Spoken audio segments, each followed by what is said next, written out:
pense qu'en voyant les douleurs de ma mère, j'ai su que je devais être là. Tu sais comment l'écriture m'est venue, mais c'est un truc de dingue. Uh-huh. Je sortais avec un gars, je ne fais que quand j'ai mal. Quand il y a un peu de chaos. Oui, beaucoup Ok. de chaos. Tu donnais des rendez-vous Je te donne mon numéro et je te dis, voilà ce que tu as dit là. Appelle-moi, redis-le-moi, je te trouve là où tu es. Naturellement, j'ai toujours eu à cœur de porter. Allow me to reintroduce myself. My name is Ho.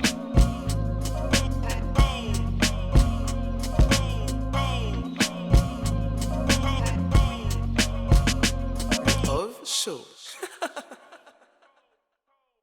Hello, hello les incroyables, la team incroyable. J'espère que vous allez bien. Bienvenue dans un nouvel épisode du Off Show. Merci à toutes les personnes qui s'abonnent, qui nous écoutent sur les plateformes d'écoute et qui nous regardent sur YouTube. Et aujourd'hui, dans ce nouvel épisode du Off Show, je reçois une femme d'écriture, une femme qui fait bouger la société, une femme qui a du caractère. Je reçois Calista C dans le Off Show. Waouh, je n'ai jamais eu une entrée aussi magistrale dans ma vie. Bienvenue Calista. Thank you. Comment vas-tu?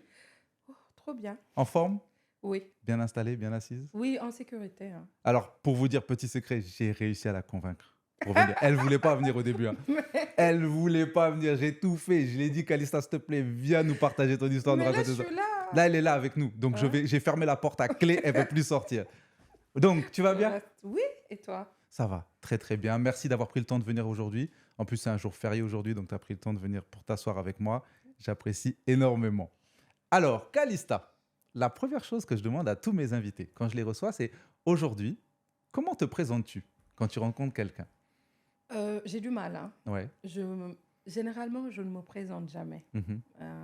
Je pense que j'arrive en mode bonjour. Je pense que j'utilise rarement le fait de dire que je suis Calista. D'accord. Et voilà, ça dépend. Si je suis en zone sécurisée, je fais mon show. Parce que j'avoue que tu as un prénom qui est quand même assez rare. Donc, quand Ouais. tu dois dire Calista, tout de suite, les gens doivent dire, ils savent Oui, qui ils sont tu... choqués en général parce Ouais. qu'ils n'arrivent pas à associer le nom et la personne. Ok. Je pense qu'ils se disent que si elle s'appelle Calista, elle doit être sulfureuse, 2 mètres et quelques, une vraie bombe et tout. Et moi, j'arrive toujours en tapette, en mode ouais, c'est par où et tout. Et je suis aussi unconventional, c'est-à-dire quand je suis à l'aise, j'arrive en mode je rigole.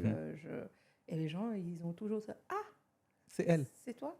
Et j'aime bien ça. J'aime bien le La fait que surprise. les gens aient du mal à vraiment associer le nom et la personne. Ok. J'adore ça. Ok. Donc, Calista, aujourd'hui, toi, tu es née où? Moi, je suis née à Dakar, Koloban, Clinique Nian. Mhm. Et voilà, 4,5 kg, Mhm. préciser. Mhm. Voilà. Ok. Très belle petite fille, toute rose. Uh-huh. C'est ce que ma mère dit et que j'étais belle. Voilà. Tu es la première. Je suis l'aînée tu es l'aînée? aussi d'une famille de 4 enfants. Ouais. Et je pense qu'on m'a attendu. J'ai été aimée par tout le monde, par mes grands-parents, par mes parents, par toute ma famille. Machallah. Voilà. Famille Numbelane. Super. Mais une très grande famille. Très grande famille, Voilà. soudée. Voilà. Et comment était l'enfance de Calista à Dakar? Franchement, pas forcément beaucoup de souvenirs. Mes parents ont divorcé très tôt. Mhm. Donc, c'est une enfance où j'ai quand même un peu tourné en rond entre deux familles, entre chez mon père, chez ma mère. Et à un moment donné, j'ai dû retourner vivre avec mes petits frères et autres chez ma mère. D'accord. Donc, j'ai eu une enfance quand même très partagée, très difficile sur certains bords.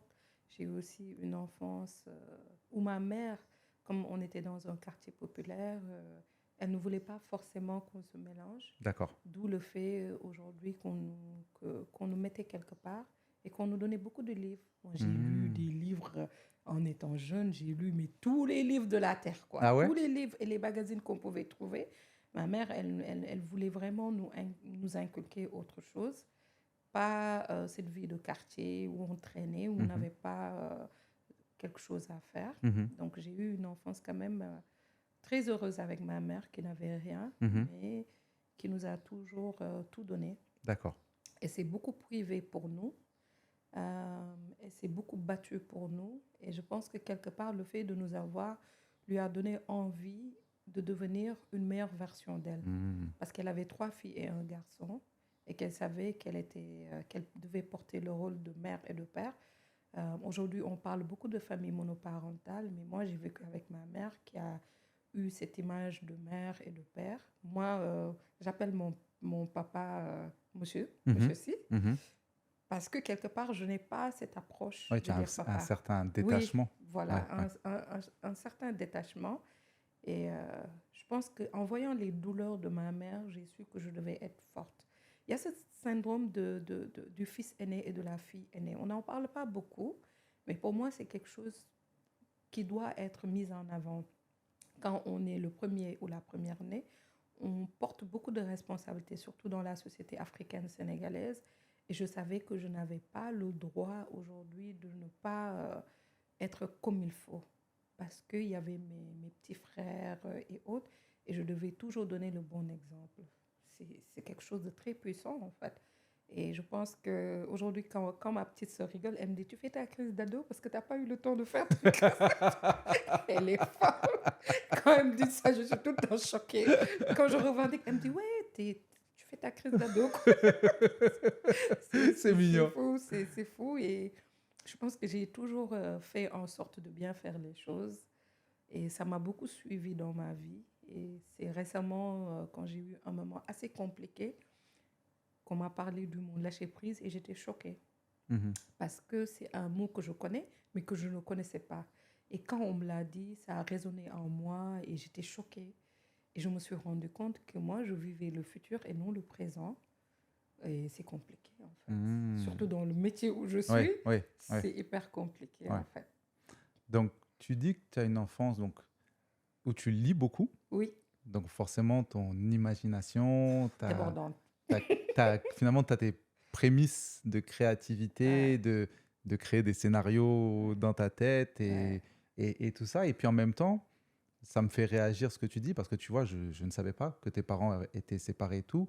Donc, forcément, tu es déjà aussi confronté à des réalités de la société sénégalaise, à des difficultés de la société sénégalaise. Oui, Parce que pour les gens qui nous écoutent et qui ne sont pas sénégalais, ou même qui ne sont pas africains du tout, j'imagine qu'à cette époque-là, parce qu'on ne parle pas de l'époque de maintenant où le divorce, je vais dire, est un peu plus banal, entre guillemets, un peu plus fréquent, c'est sûr qu'il y a le regard des autres, il y a le jugement, il y a euh, les autres à l'école et tu regardes tout ça. Donc forcément, tu as déjà aussi cette complexité de vie à gérer, à digérer et à comprendre, surtout en étant une jeune fille et la première. C'est toi aussi qui dois protéger des petits frères, petites sœurs derrière qui arrivent derrière, quoi. plus ma mère. Hein. Ouais. Moi, je voulais plus protéger ma mère Mhm. parce qu'elle a divorcé, elle n'avait pas encore 40 ans, elle avait 33 ans, Mhm. avec 4 enfants, jeune, belle. Et j'ai vu comment la société pouvait être très violente envers les femmes. Tu arrives déjà à l'analyser à cet Oui, âge-là? oui, je l'ai de facto analysé. Mhm. Et je garde beaucoup de souvenirs de ce moment de séparation où un jour elle était venue pour nous rendre visite et on avait fermé la porte pour lui interdire de Wow. nous voir. Et ce qui est choquant, c'est que quand je lui raconte ça, elle est choquée parce qu'elle ne comprend pas qu'à 6 ans, que je puisse détailler en fait ce moment-là, parce que c'est des moments qui m'ont marqué. C'est des moments où, petite, je me comportais déjà comme une mère pour mes Mhm. petits frères. Mhm. Et j'ai vu comment la société pouvait être mais vraiment bestiale, je vais dire, envers les femmes. Non seulement tu retires à une femme son foyer, parce que quelque part, on divorçait à l'époque parce qu'on brisait nos Ouais, foyers, ouais. parce que soit les parents n'étaient pas d'accord, ou il y avait des problèmes, mais hors problème de couple. Et c'est le mot, c'est le lot jusqu'à présent des femmes. Hein. C'est pas parce qu'elles n'aiment pas leur mari ou pas, mais il y a la société autour et c'est plus difficile. Non seulement tu fais ça, mais tu retires à ces femmes ses enfants, alors qu'elle était enceinte, tu lui retires ses enfants, et en même temps, bah, elle doit se débrouiller, en Ouais. fait. Parce que ça, Parce il faut survivre tous les jours. il faut survivre. Ouais. Et moi, j'ai vu ça. Et à ce moment-là, j'ai compris comment la société pouvait être cruelle envers les femmes.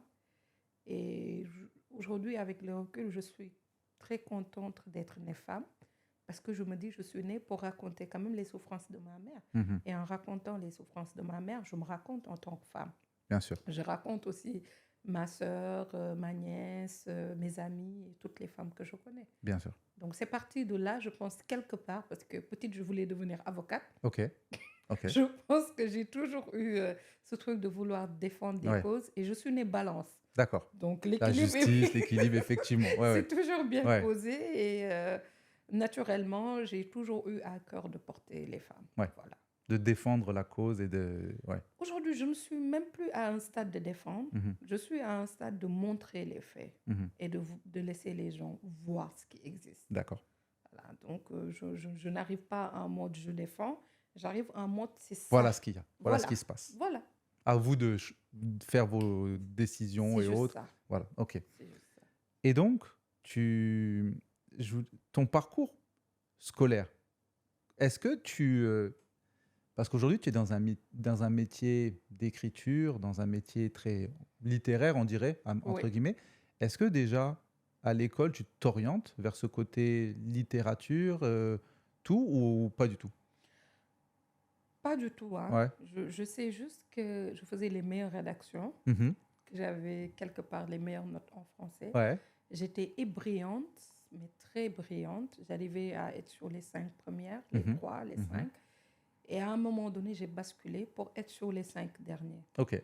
Parce que je pense que quand je suis arrivée au collège, je me suis rendu compte que de mon environnement familial, de toutes les difficultés que j'avais au sein de ma famille, où c'était vraiment très compliqué pour moi. Et je me suis perdue, en fait. Je Mhm. n'avais plus aucun intérêt pour les études. J'avais quand même un réel intérêt pour la lecture et pour D'accord. l'écriture. Et c'est là où le système éducatif fait défaut. Parce que quand tu as un enfant qui brille et qui d'un jour à un autre sombre, il faut se poser les bonnes questions. Moi, j'ai eu, par contre, durant ce moment-là, j'ai eu de la violence, en fait, physique et verbale. Et je me souviens, mon père, un jour, il m'a dit, écoute, toi, je compte pas sur toi. Tu vois, je n'attends vraiment rien du tout de toi. Et j'avais besoin d'être compris, j'avais besoin qu'on parle, j'avais besoin quand même de repères, mais je n'en avais pas forcément. Il y avait ma mère avec ses souffrances. Bon, mon père, lui, c'est vraiment l'homme sénégalais hyper autoritaire, rigide. Bon, il a eu cette éducation-là, tu sais, on C'est ne ça. donne que ce qu'on a eu. C'est ça, Donc, effectivement. voilà, c'est ce qu'il avait eu. Et moi, je pense que j'ai été sauvée par l'écriture et la lecture. D'accord. Moi, je dis que je n'ai pas de passion. C'est ce que je disais avant. Je disais, moi, mes passions, ce sont mes métiers. Mhm. Lire et écrire, bah, ce sont mes métiers. Et je pense que les gens me disaient que j'écrivais bien. Et je me souviens quand j'avais énormément de cahiers, de carnets de notes où j'écrivais, de journal intime. J'en avais Ah ouais? beaucoup. Ah oui, énormément. C'était vraiment, j'avais toujours un journal intime. Tu où les as toujours? j'écrivais. Je ne sais pas. Il y a eu un moment dans ma vie où j'ai tout brûlé. Ok. Et aujourd'hui, c'est un énorme regret pour moi. Pourquoi je te pose la question? Parce que j'imagine que tu aurais pu puiser des sources d'inspiration pour des Beaucoup, scénarios et beaucoup. des choses comme Mais ça jusqu'à aujourd'hui. présent, j'ai un journal intime. Ok. J'en ai sur iPhone, tu sais, Ouais, iPhone. ouais, ouais. Il y a l'application où Oui. j'écris toujours. Ok. Et j'ai toujours avec moi un journal D'accord. où j'écris. D'accord. J'aime écrire. Et un jour, mais tu sais comment l'écriture m'est venue, mais c'est un truc de dingue. Uh-huh. Je sortais avec un gars, Toujours eux. toujours purée, toujours mais t'as parfaitement raison. Hein. Et on a rompu. Ouais. Et j'avais écrit 10 chapitres.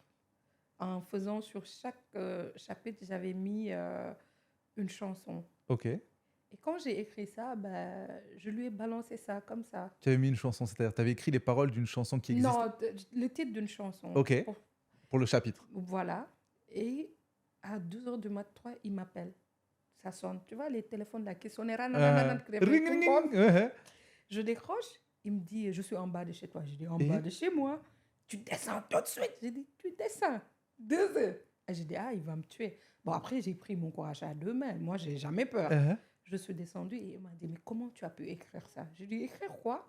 Il m'a dit, mais les 10 chapitres que tu m'as envoyé et trucs. Non, c'est pas ça. Et il se justifiait, il expliquait. Et je ne comprenais pas. Attends. Parce que moi, il faut que tu m'expliques. Parce que le titre des chapitres, c'est des chansons. Mais t'écris quoi dans les chapitres? Je pense que j'ai écrit toute la douleur que j'ai eue et tout ce qu'il m'a fait. J'ai raconté notre histoire. D'accord. Je l'ai raconté de mon point de vue. D'accord. Tout ce qui s'est passé. Parce qu'il m'avait trompé à l'époque, en fait. J'ai tout raconté. Ok. Et je pense que quand il l'a lu et qu'il a vu le jugement que j'avais sur lui, ben, il essayait de m'expliquer ça live.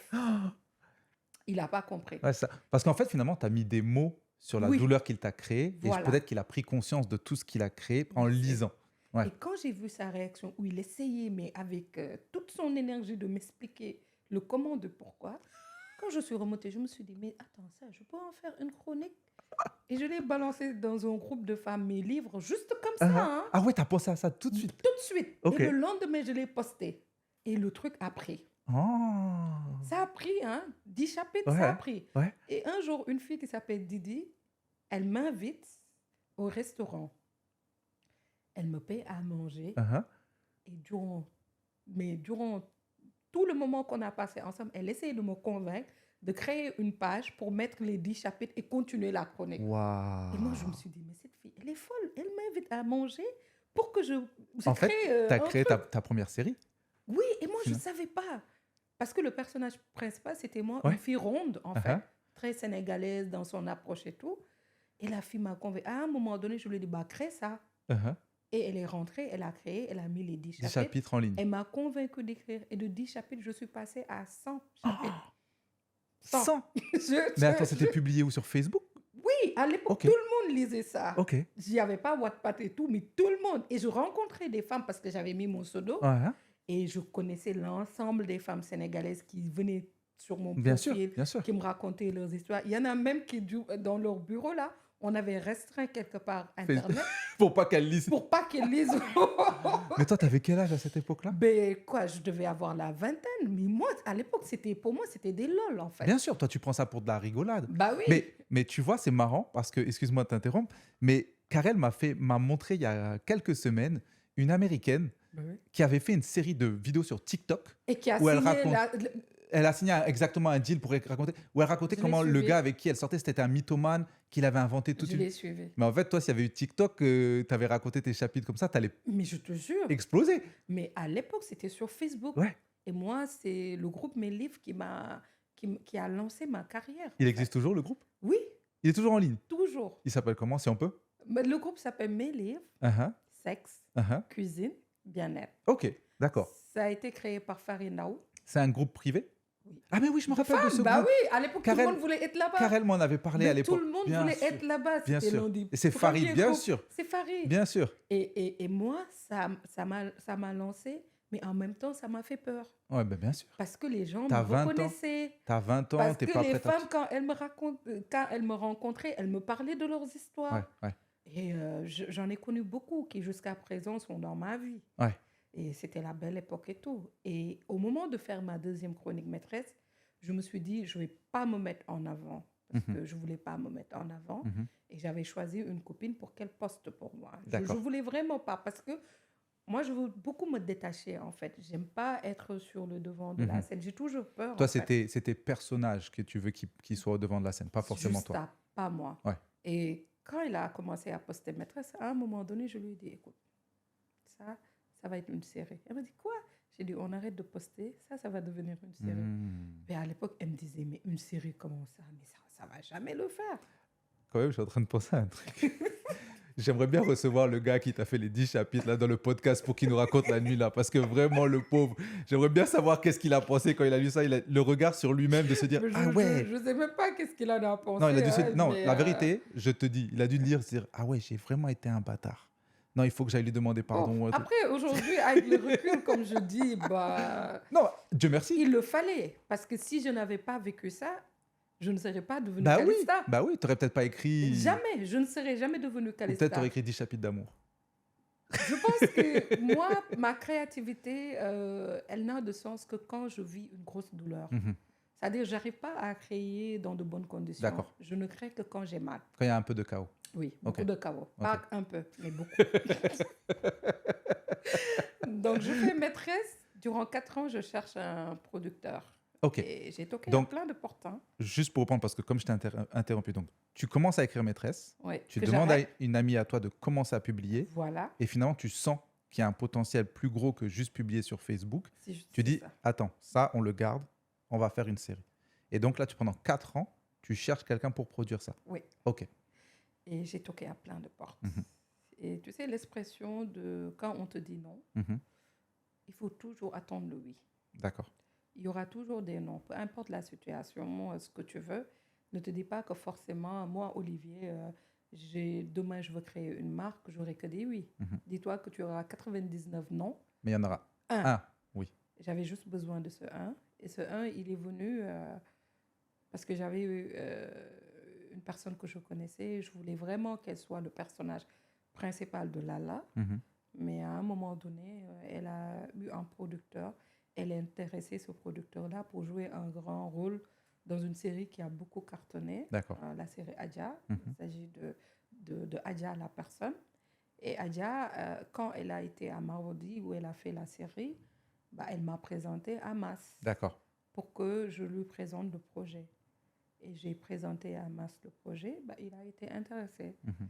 Mais au début, j'ai eu quand même cette peur, parce que quand on se dit dans la tête qu'on a quelque chose qui marche et qu'on est en face d'une personne qui peut concrétiser, on a toujours Bien des sûr. doutes Bien sûr. en se demandant est-ce que ça va le faire. Et je pense que ce qui m'a le plus mise à l'aise, c'est qu'il m'a dit vas-y, amuse-toi. Et je pense que la première saison de Maîtresse, moi, je prenais ça pour un jeu, en Mhm. fait. Parce que sur le fait, il n'y avait rien de concret, en fait. Ce qu'il y avait de concret, c'est que moi, j'allais voir mes écrits passer de l'écriture à la réalité Mhm. et je m'en tenais à ça. Et ça a été une énorme expérience avec tout, hein, tout compris dedans, Oui. comme je dis. Et, Mais c'est marrant parce que finalement, donc, tu commences maîtresse, mais tu n'as pas d'expérience de Du tout. réalisatrice. zéro. Donc, comment tu fais pour gérer des équipes, même ne serait-ce que gérer tes acteurs? Comment tu fais pour mettre toute cette machine-là? Parce que finalement, c'est toi la réalisatrice, c'est toi qui dois tout mettre en place. Alors, j'étais showrunner, en fait, de D'accord. Maîtresse. Quand on est showrunner, bah, on arrive à la tête de l'équipe et on a le réalisateur et toute l'équipe technique D'accord. qui arrive. D'accord. Donc, j'étais censée porter toute la vision parce que je savais Où tu voulais aller? où je voulais aller. Et j'arrive, quand même, j'ai travaillé avec des gens que je connaissais avant. Mhm. Ce n'étaient pas des inconnus. Mhm. Et c'était des personnes aussi qui en étaient à une étape de leur vie où ils avaient besoin d'évoluer. Et je pense que, comme je leur disais toujours, on était une équipe de football. Et quand on arrivait sur le terrain, il fallait qu'on s'amuse. Mhm. Et que la victoire, elle était importante, mais ce n'était pas l'essentiel, en fait. Mhm. Et je pense que ça a été compliqué dans la mise en place de tout, parce que je n'étais plus juste l'ami qu'on connaissait. Je devais porter un rôle qui était plus grand que moi, Mhm. où je ne savais pas vraiment quoi faire ou comment faire. Tu vois, c'est ça le plus compliqué, en fait, quand on sait qu'on porte tout et qu'on doit bien faire les choses, mais que quelque part, on peut faire du mal à des gens Oui. en voulant bien faire les choses, parce qu'on sait où est-ce qu'on va. Mhm. Et c'est là où je me suis rendu compte que dans le travail, il n'y avait pas d'émotionnel, en fait. Et que switcher en étant la fille qu'on connaît, re-switcher pour devenir la fille qui a des objectifs, c'est très difficile Oui. à apporter, en fait. Et je n'étais pas préparée à ça. Et ça a été compliqué de gérer. On a eu de super bons moments, je me rappelle. On dansait beaucoup, Mhm. on rigolait beaucoup. On était vraiment une famille, hein. Il y avait cette bonne énergie où on avait... je pense que Maîtresse a marché parce que on n'était pas conscient de ce qui allait se faire. Ouais. On n'avait pas cette conscience-là, en fait. Et ça, le succès, je ne l'ai jamais vécu. J'ai jamais vécu le succès de Maîtresse. Je pense que ça m'a fait développer un syndrome de l'imposteur énorme. Et je ne pouvais pas forcément, quelque part, assumer le fait d'avoir fait cette série. C'est fou, hein? Mhm. Et aujourd'hui, je me dis, Alhamdoulilah. Parce que si je n'avais pas eu ce syndrome de l'imposteur, peut-être j'aurais vrillé et que je n'aurais pas pu faire une carrière après. Mhm. Je serais restée juste sur « Ah ouais, tu me connais, j'ai fait maîtresse d'un homme Oui. marié. » Tu vois, alhamdoulilah.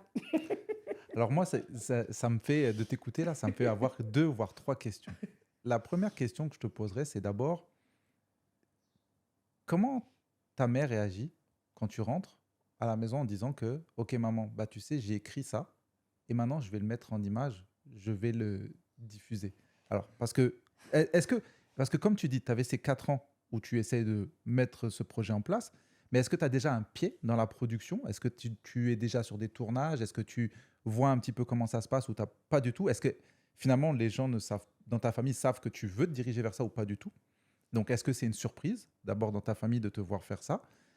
Et la deuxième question, quand tu dis que tu as le syndrome de l'imposteur, c'est ça. J'aurais aimé que tu développes un petit peu pour que les gens comprennent pourquoi tu dis que tu as ce syndrome de l'imposteur.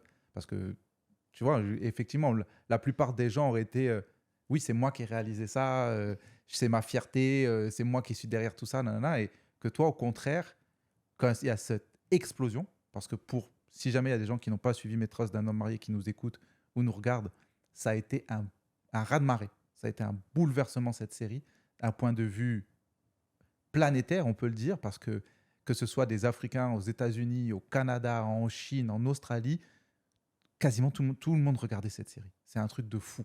Moi, j'ai jamais vécu ça. Donc voilà, c'était mes deux questions. Donc la première, ça c'est Ma mère? ouais, comment réagit ta famille? Parce que finalement, t'as pas de pied dans la réalisation. Non. Et tu arrives quand même avec un sujet où tu sais que les gens vont parler. Ah. Tu vois? Est-ce que tu leur dis tout de suite de quoi va parler la série ou tu leur dis juste je vais faire une série, vous allez voir?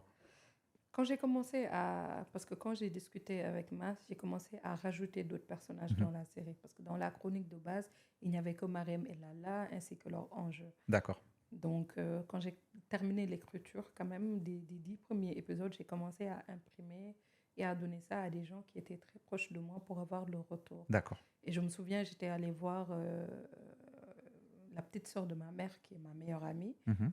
Et j'étais allée à son travail sous le chaud soleil pour lui donner ça. Et elle me l'a raconté là récemment. Elle m'a dit quand je suis sortie, elle a eu pitié de moi. Parce qu'elle se disait, mais elle est journaliste, elle arrive quand même à gagner sa vie. Elle arrive ici avec un scénario pour me dire qu'elle veut faire une série. Je ne comprends pas. Elle m'a dit qu'elle a pris le scénario, qu'elle l'a mis à la poubelle. Et ma mère, je me souviens, à l'époque où quand même j'ai quitté mon travail alimentaire de journalisme, elle prenait mon CV qu'elle imprimait et qu'elle allait déposer dans des boîtes pour me trouver du travail. Ok. Et je pense que quand je suis arrivée, parce que je n'avais pas de travail, j'essayais de monter une petite boîte et tout, c'était très difficile. J'arrivais à avoir un client un jour sur 1000. Hein. Et ma mère, quand je lui ai dit que voilà, moi je voulais faire une série, des choses du genre, je pense qu'elle a été déçue en fait. Parce qu'elle se disait, tu vois, cette fille à qui j'ai inculqué beaucoup de choses, pour qui je me suis battue. Parce que quelque part, on est quand même des sortes de revanche sociale pour nos parents. Mhm. Ma mère, une femme divorcée, voulait que j'ai un travail noble, que je réussisse, pour quelque part dire à tous ses détracteurs, Voilà. J'ai Voilà. éduqué ma fille, je l'ai amenée jusqu'à ce qu'elle obtienne son C'est ça. diplôme et voilà ce qu'elle fait C'est aujourd'hui. ça. Et moi, j'arrivais en mode, je vais faire une série, alors que j'étais très introvertie hein, à Mhm. l'époque, voilà, très effacée, très introvertie. Elle l'a très mal pris, très très mal. Et je me souviens, la saison 1 de Maîtresse, au moment où ça a cartonné, ma mère était blessée quelque part. Elle n'avait pas cette fierté de dire, ah, ma fille faisait... Elle était blessée parce qu'un, elle ne comprenait pas. Deux, elle ne savait pas où ça allait mener. Trois, il y avait un scandale autour du projet. Donc, un scandale qui voulait quelque part dire que sa fille n'était pas polie, éduquée, tu vois, bien comme il faut, parce qu'il y avait un religieux qui était en train de dire que j'étais en train de détruire la société, alors que moi, je viens d'une famille halpola Mhm. très traditionnaliste. Le soutien, je l'ai eu de la part de ma grand-mère maternelle, D'accord. paternelle plutôt, ma D'accord. grand-mère paternelle. Je me souviens, à l'époque, elle m'avait appelé au téléphone pour me dire que peu importe ce qui arrive, je suis avec toi et tu fais bien les choses parce que tu racontes la réalité des Ça. choses. On n'est pas de la même génération, mais ce que tu racontes, ma génération aussi de femmes l'a vécu. Et ça doit te rassurer forcément quand tu ça ne l'entends. m'avait pas rassurée à l'époque, Ouais. puisque, faut se dire à l'époque que je m'étais quand même un peu rebellée, parce que pour une fois dans ma vie, je faisais quelque chose que j'aimais, et j'avais l'impression au moment où je voulais faire ça, que tout était mis en marche pour que je ne le fasse pas, avec toute cette polémique autour de la série, qui non seulement n'était pas forcément une polémique autour de la série, mais sur ma personne quelque part, sur mon éducation, sur ma, tu vois, sur mes Mhm. mœurs, Mhm. sur ma façon d'être ou autre. Et j'ai automatiquement enclenché le mode rébellion en me disant je vais faire les choses. Et je me souviens à l'époque quand on a été convoqués pour parler un peu de la série avec tout ce qui est CNRA et autres. Je me souviens à l'époque je disais oui mais ok maîtresse. C'est quoi, Sénéra?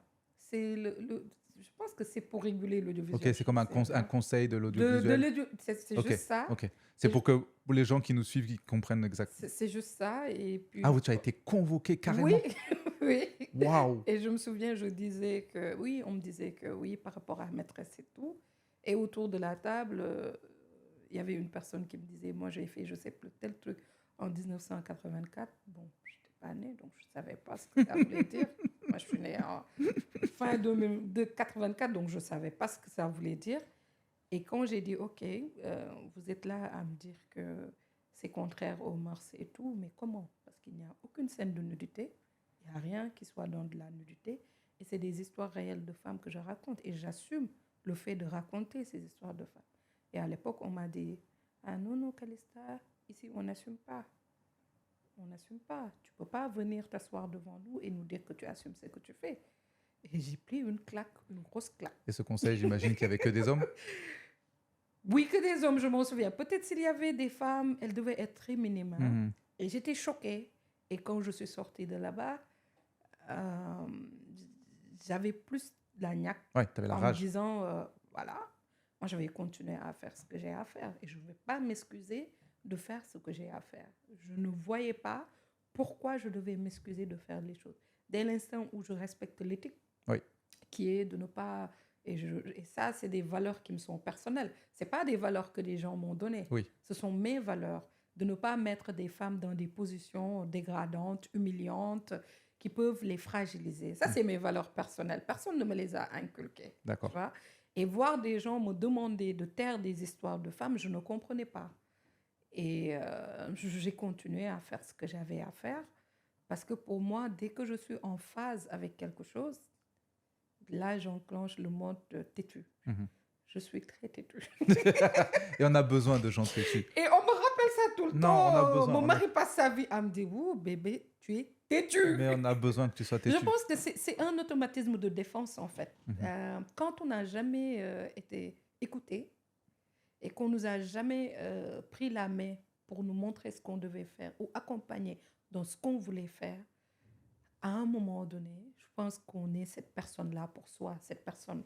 Moi, je me tiens à ma main, je me guide, je m'accompagne, je me porte.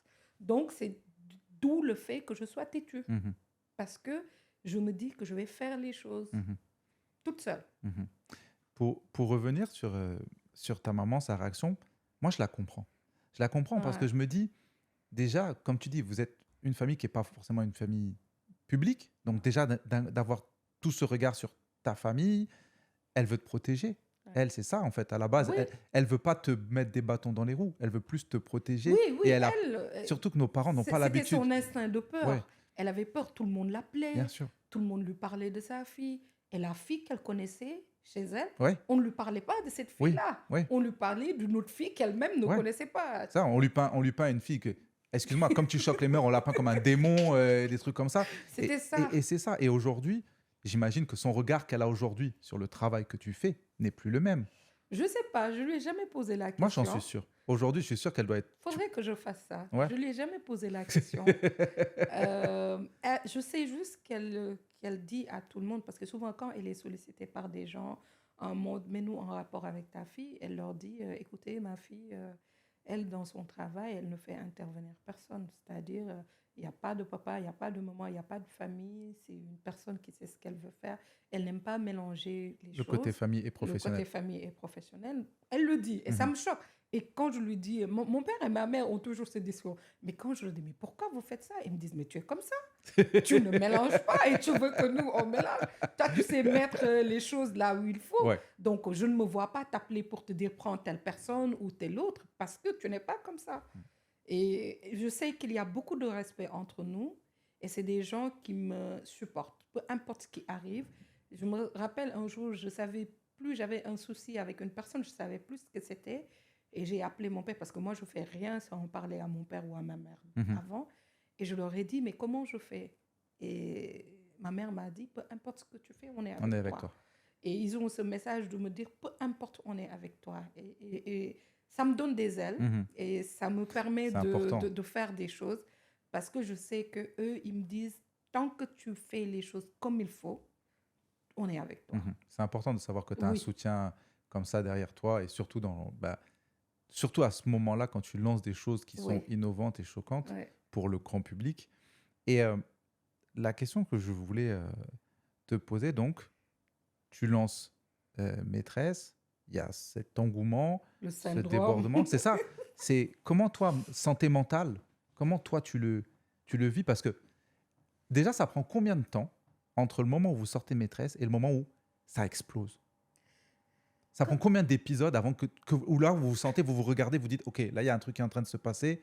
On dirait que ça va beaucoup plus loin que ce qu'on imaginait. Je ne sais pas pourquoi, mais moi, j'ai la mémoire qui est un peu, je ne sais pas, endormie, partiellement effacée, ou je ne sais pas. Mais je n'ai jamais eu ce déclic de me dire que les choses marchent, Mhm. ou que les choses prennent de l'ampleur, ou que les choses... Jamais. Mhm. Je me souviens, à l'époque, je prenais le taxi Bokalante, les Ndiagandia, les Clando. J'étais toujours Oui, toi, dans tu cette... vivais ta Voilà, vie moi, simplement. voilà, je vivais. Et quand les gens, ils m'approchaient pour me parler de la série, j'étais choquée. Mhm. Parce que moi, j'ai un détachement énorme. Mhm. Moi, dès que je termine un truc, mon cerveau passe directement À la autre prochaine chose. étape. Voilà.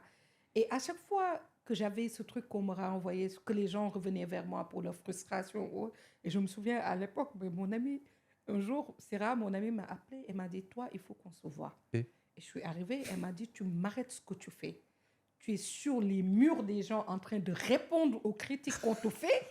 Tu vas inboxer les gens pour leur répondre. Tu donnes des rendez-vous aux gens pour te battre avec eux parce qu'ils t'ont mal parlé. Wallah, c'est ce que je faisais. Tu donnais des rendez-vous. Je te donne mon numéro et je te dis, Wallah, ce que tu as dit là, appelle-moi, redis-le-moi, je te trouve là où tu es. Attends.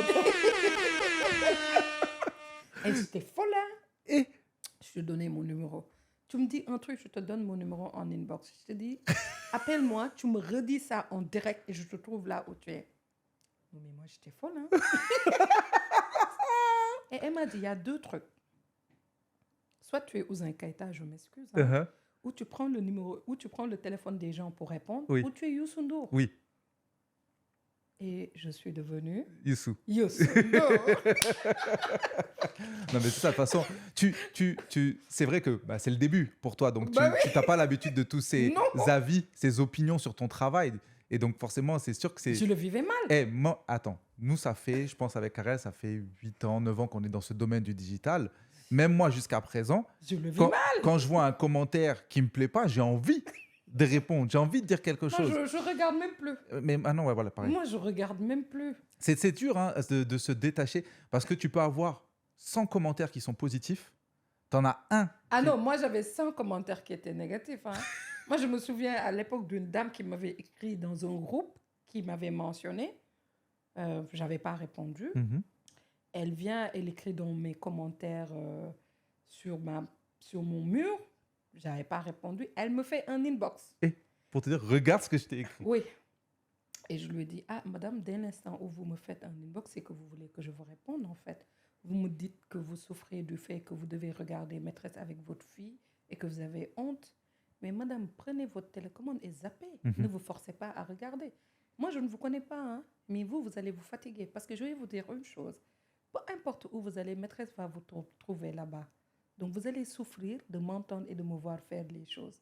Sur ce, essayez de boire, mais un truc bien sucré. Parce que moi, tu vois,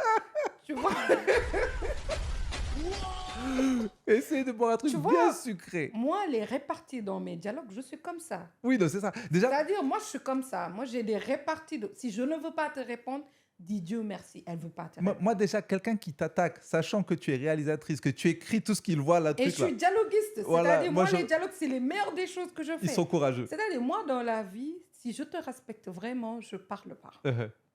Mais dès l'instant Attends, où tu me déclenches, hey, mon Dieu! Non, moi, je ne réponds même plus en face. C'est-à-dire, quand tu me fais quelque chose, je ne réponds plus. J'ai le pouvoir de répondre. J'ai Ouais. mes personnages. Oui. Je mets tous les dialogues que je dois te dire. Tu vas en entendre parler. Je ne me dispute plus. J'ai arrêté. Je te réponds, j'ai mes punchlines, je prends le temps de bien les écrire. Et je donne ça, mais au personnage le plus salace de mon histoire, pour être sûr que tu en entendras Ouais, parler, ouais. c'est tout. Ça, c'est le sous-fort. Bah ça. oui, Ça, moi c'est je me fort. bats plus, j'ai Ouais. plus l'énergie, j'ai même pas la force. On va me tuer dans la rue, je peux pas me battre. Mais donc, comme maîtresse explose On et que ça s'est m'insultait retrouvé. de partout, Toi, on me ment- menaçait de c'est ça. mort. Toi, mentalement, comment tu le vis? De mort carrément? Bah oui, j'en ai eu, hein. Quand j'ai eu, on m'a menacé de mort. Bah oui, des gens sont venus me menacer de mort. Je sais plus que les gens fument ou boivent, hein. Ils m'ont carrément menacé de mort. J'ai dit, en tout cas, comme le disait mon grand-père, la vie et la mort, ça, c'est les domaines de Dieu. L'humain peut tout avoir, hein, mais c'est Dieu qui décide de qui va vivre et qui va mourir et comment. Mais c'est pour dire l'impact de Ah la oui, série. l'impact. J'étais en mode, et c'est là où j'ai déclenché le plus cette mode autodéfensive, en fait. Mhm. J'étais sur la défensive. Pour un rien, j'explosais, d'où le fait que mon ami m'ait appelé pour me demander de me calmer. Descends la pression. Ouais. Voilà. Et ça a été la plus grosse et grande leçon de vie que j'ai eu à avoir. Ça m'a permis de travailler sur moi, sur ma personne, et de comprendre que la vulnérabilité ne devait pas être quelque chose qui me fragilise, mais ça devait être une force, en fait. La vulnérabilité, c'est devenu une force pour moi. Et j'ai eu ce détachement de me dire, si tu veux aller loin, tu dois accepter d'être critiqué. Mhm. Parce que le jour où tu ne seras pas critiqué, cela veut dire que tu ne fais pas quelque chose Oui, qui parle tu ne aux fais gens. plus rien qui impacte les gens. Voilà. Donc, moi, les critiques aujourd'hui, je dis, j'ai le dos assez large pour pouvoir les porter parce que j'ai choisi quelque chose. Et je ne suis pas la seule. Hein. J'ai vraiment vu de très grands producteurs et j'ai eu cette chance qu'ils m'aient parlé de ce passage-là, de ce moment où ils voulaient créer, où ils voulaient faire. Et en retour, ce qu'ils ont eu à porter. Mhm. Et aujourd'hui, je me dis, alhamdoulilah, ça va. Mhm. Parce que même, j'imagine, tout le groupe devait vivre ça d'une manière particulière parce que j'ai reçu Halima Ouais. dans le podcast et qui me racontait un petit peu, on n'en a pas parlé dans le podcast parce que je voulais plus faire le focus sur comment elle a combattu son handicap pour faire un métier qui normalement ne va Ouais. pas avec son handicap. Mais justement, en off, elle m'avait parlé un petit peu des attaques qu'elle avait eues par rapport à son rôle Difficile. et tout.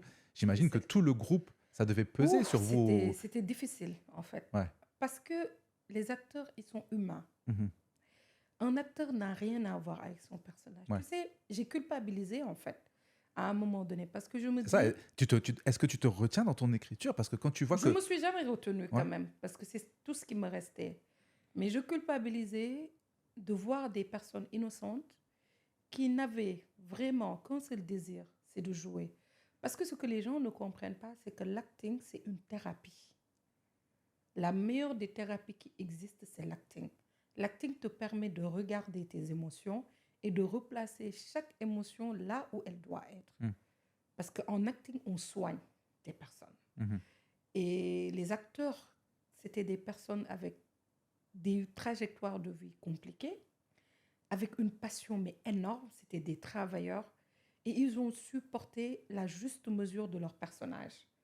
Et les gens ont fait ce parallèle et n'ont pas pu distinguer l'acteur du personnage. Et ça a beaucoup desservi aux acteurs parce que ça a été une première qu'une série traverse les frontières, donc ait plus d'attention. Et les gens n'étaient pas forcément préparés à ça. Et ça a été très difficile et tu culpabilises de voir comment des gens l'ont vécu. Parce que peut-être la force que tu as toi en tant que Calista ou les personnes que tu as autour de toi pour te recadrer, te tenir, Ouais. tout le Peut-être monde n'a qu'eux ne pas l'ont ça. pas dans leur Tu cocon vois? familial. Ouais. Et c'est compliqué en fait. Et moi, par rapport à Halima, ça a été beaucoup plus compliqué parce que la personne et le personnage n'étaient pas pareils. Ouais, diamétralement opposé. Et il y avait de ces commentaires qui étaient d'une violence, mais énorme. Et à un moment donné, tu culpabilisais et tu passais ta vie à dire, mais attention, tu ne la connais pas. Mhm. Tu ne la connais pas. Et bon, même si tu as répondu à la question, est-ce que ça n'influence pas justement aussi ta manière de diriger ou dans le scénario? Tu te Non. dis, attends, mais si je la fais Non. faire... Non? Ouais. Non. Tu arrives Moi, à de ce être côté-là, détaché? oui, je suis très détachée. En fait, moi, dans le travail, je suis détachée. Mhm. C'est-à-dire, peu importe, le travail, c'est le travail. Les émotions du personnage ne sont pas les émotions de la personne. Moi, je le sais. Mhm. Peut-être c'est le public qui a du mal, mais moi, je le sais. Donc, dans mon écriture, ça ne varie pas parce que c'est pas la même chose, Mhm. en fait. Et c'est quelque part ça qui est monstrueux parce que je sais faire la part des choses. Ouais. Même quand souvent un acteur arrive en mode fragilité parce que c'est difficile, je lui dis non, tu peux pas. Ouais. Parce que ta mission, elle est plus importante que ton Que ton ressenti. ouais. Et c'est monstrueux, Ouais. en fait, d'avoir une personne quand même qui est en proie à des doutes, à de l'angoisse, à de la fragilité, et de dire à cette personne-là, Tu mets ça de wow, côté. tu montes sur le ring, tu Mhm. enfiles tes gants et tu boxes. Mhm. Parce que c'est mon rôle, en fait. Mhm. Et c'est cruel comme rôle, mais c'est le rôle qu'il faut. Non, c'est effectivement. Et moi, tu sais, moi, je vais te dire où j'ai vraiment senti que Maîtresse a passé un cap. C'est quand j'ai vu des gens comme, je vais lui faire d'ailleurs une dédicace, Aurore, qui chatte sur Instagram. Ah ouais, elle est trop bien. Mais tu vois, quand j'ai vu des gens comme ça, Ouais.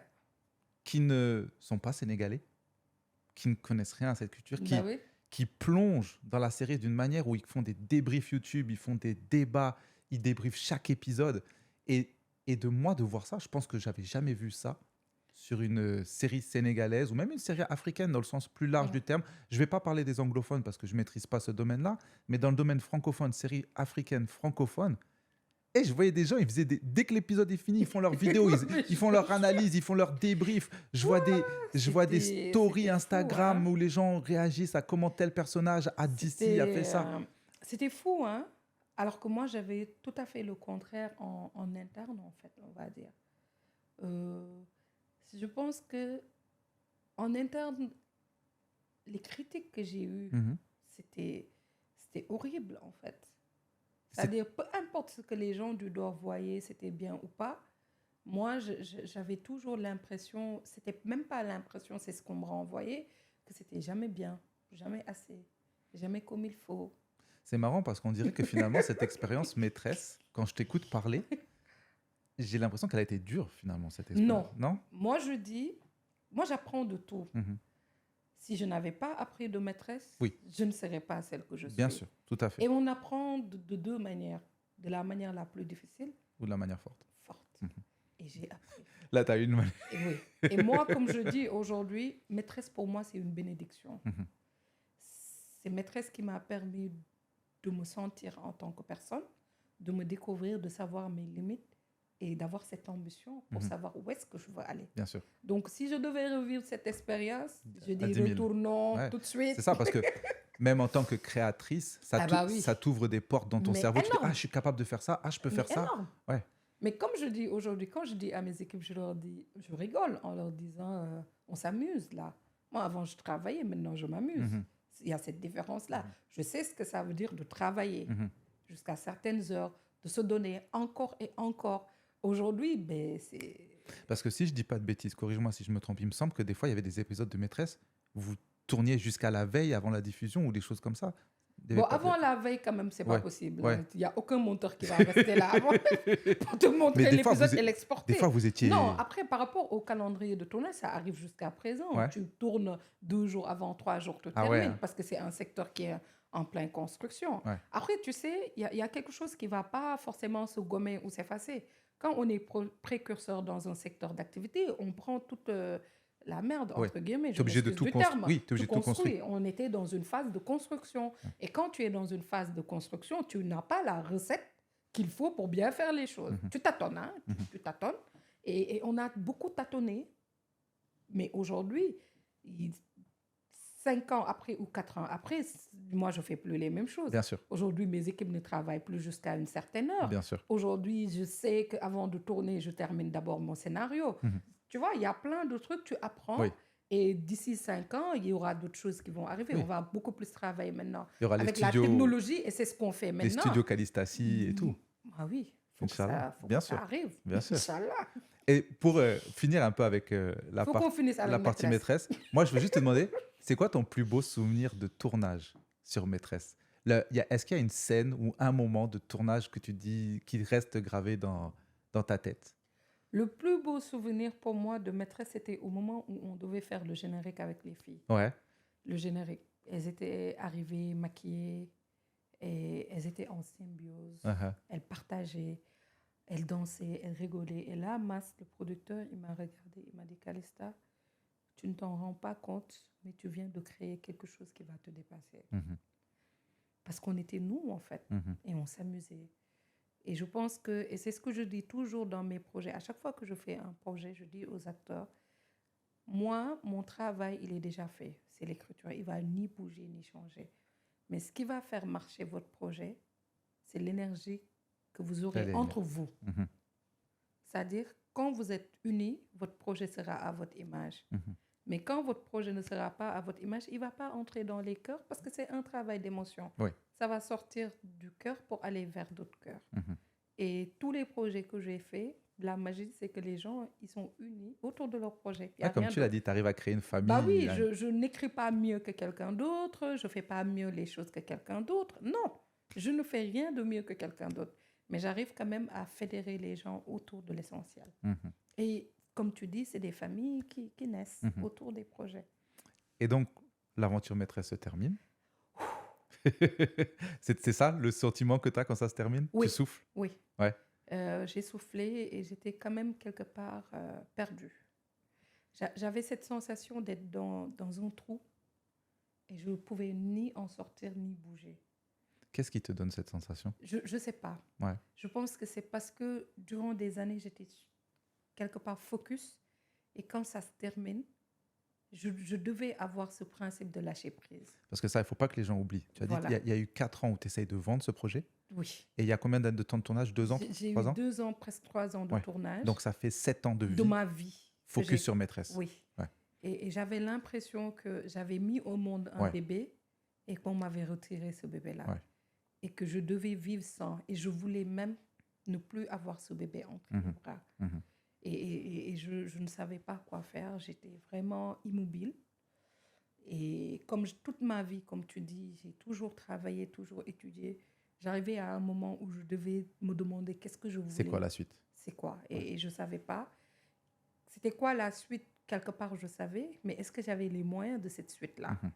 C'était Ok. ça la question. Donc, tu as déjà une vision de Oui, où est-ce que tu très veux aller. clair. Ok. Mais est-ce que j'avais les moyens de ça et la force et l'énergie?